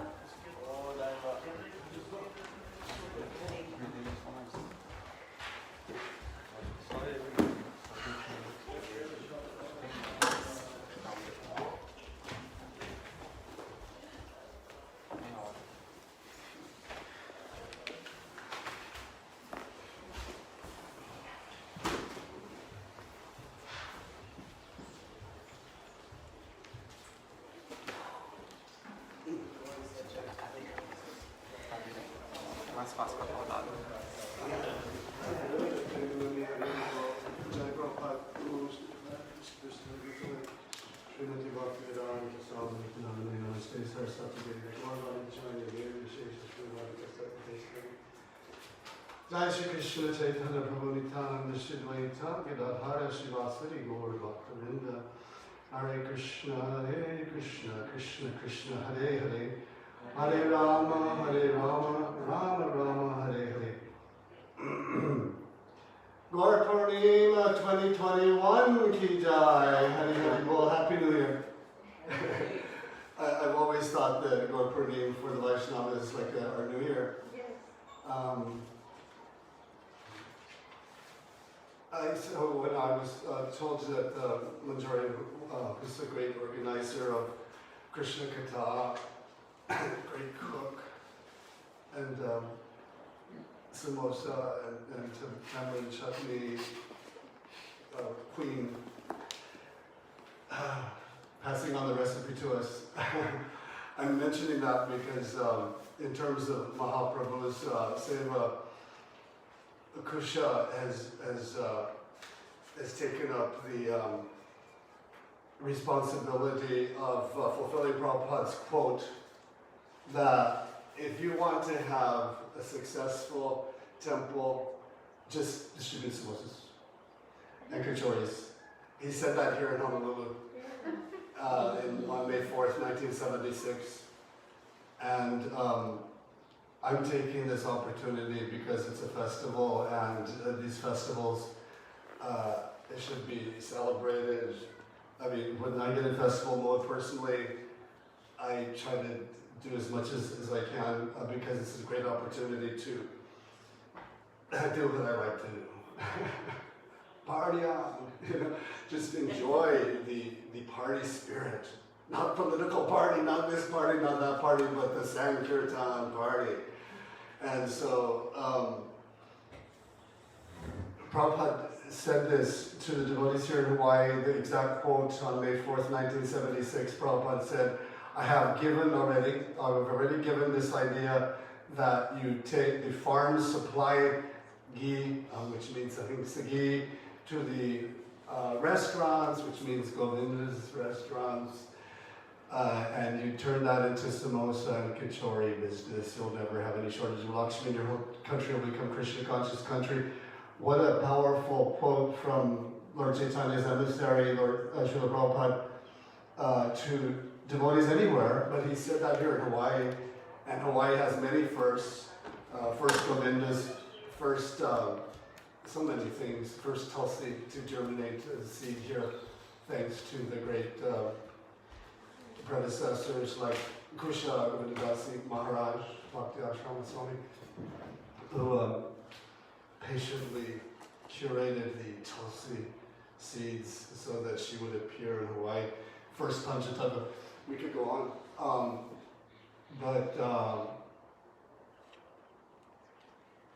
If there's any words that I can share today that have any meaning regarding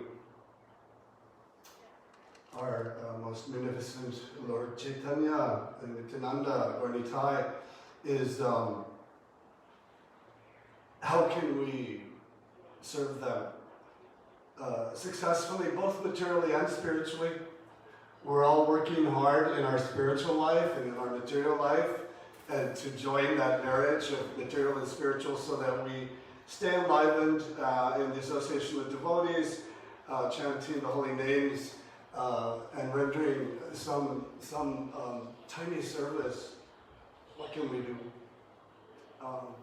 Except become purified in this wonderful, wonderful process.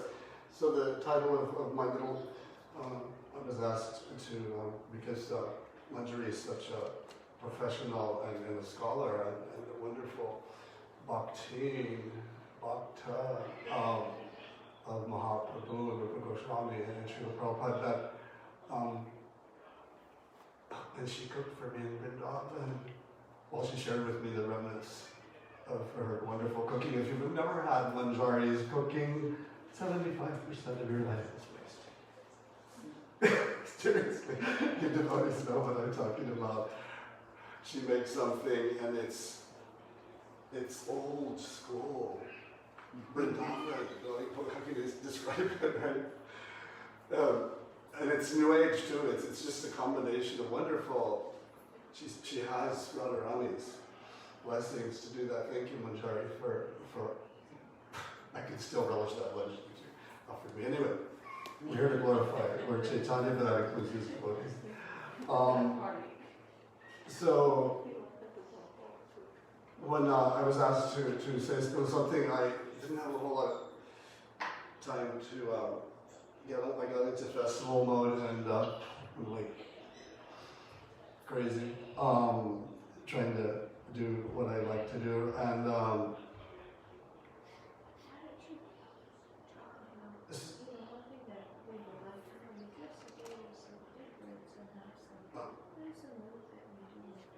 okay, and thank you. So Manjari asked me to share my mood when when I address the deities. I'll start with this. One senior devotee told me once a story, and I have to do something here because I don't want to get emotional, but something that has motivated me over the years is I was told the Prabhupada came here once when the deities were, I'll say, I mean, the way I've described it before, they were almost homeless, our deities. I may be exaggerating a bit, excuse me, but they were somewhat neglected. And so the devotee told me that Prabhupada came here personally to straighten out the situation, and he specifically asked this particular devotee and perhaps other devotees, I have personally invited Mahaprabhu and his associates, a bunch of them, to appear. Please take care of them for the rest of your life. I'm not saying I'm anybody special and I have this mood all the time, certainly not, otherwise I'd have some real devotion. But it inspired me, and that quote comes back to me and taunts me and makes me feel some sense of responsibility for them. But as far as like dressing, it's such a joy. I was meditating this morning because I also decorated the Sarabi cows there, and I was thinking if I was talking to my 9-year-old self, my 10-year-old self as a Catholico, you know, as a Mexican American Catholic, you know, in this life, I'd be, what are you doing, worshiping the golden calf? Not only worshiping, but decorating it and bathing it and spraying rose water on its hooves, and you know. There's beautiful descriptions, but when you read Shastra and when you have the fortune of being under the eternal care of a pure devotee, Srila Prabhupada and his associates, you realize this is not the hoax. Prabhupada many times tell us, I am not bluffing, what can I offer you? I'm just a beggar from India, I have nothing to give. But he's giving us everything that we can imagine and more. So, my mood, also, I was fortunate enough to be trained under Ramdas, the head pujari in Los Angeles at the time. Wonderful, wonderful devotee, those who know him. And he told me, okay, I thought I was only going to go 5 minutes. Couple things was related to Radheya. Radheya helped me decorate the altar a little bit this morning. I mean a lot, but that part. And so,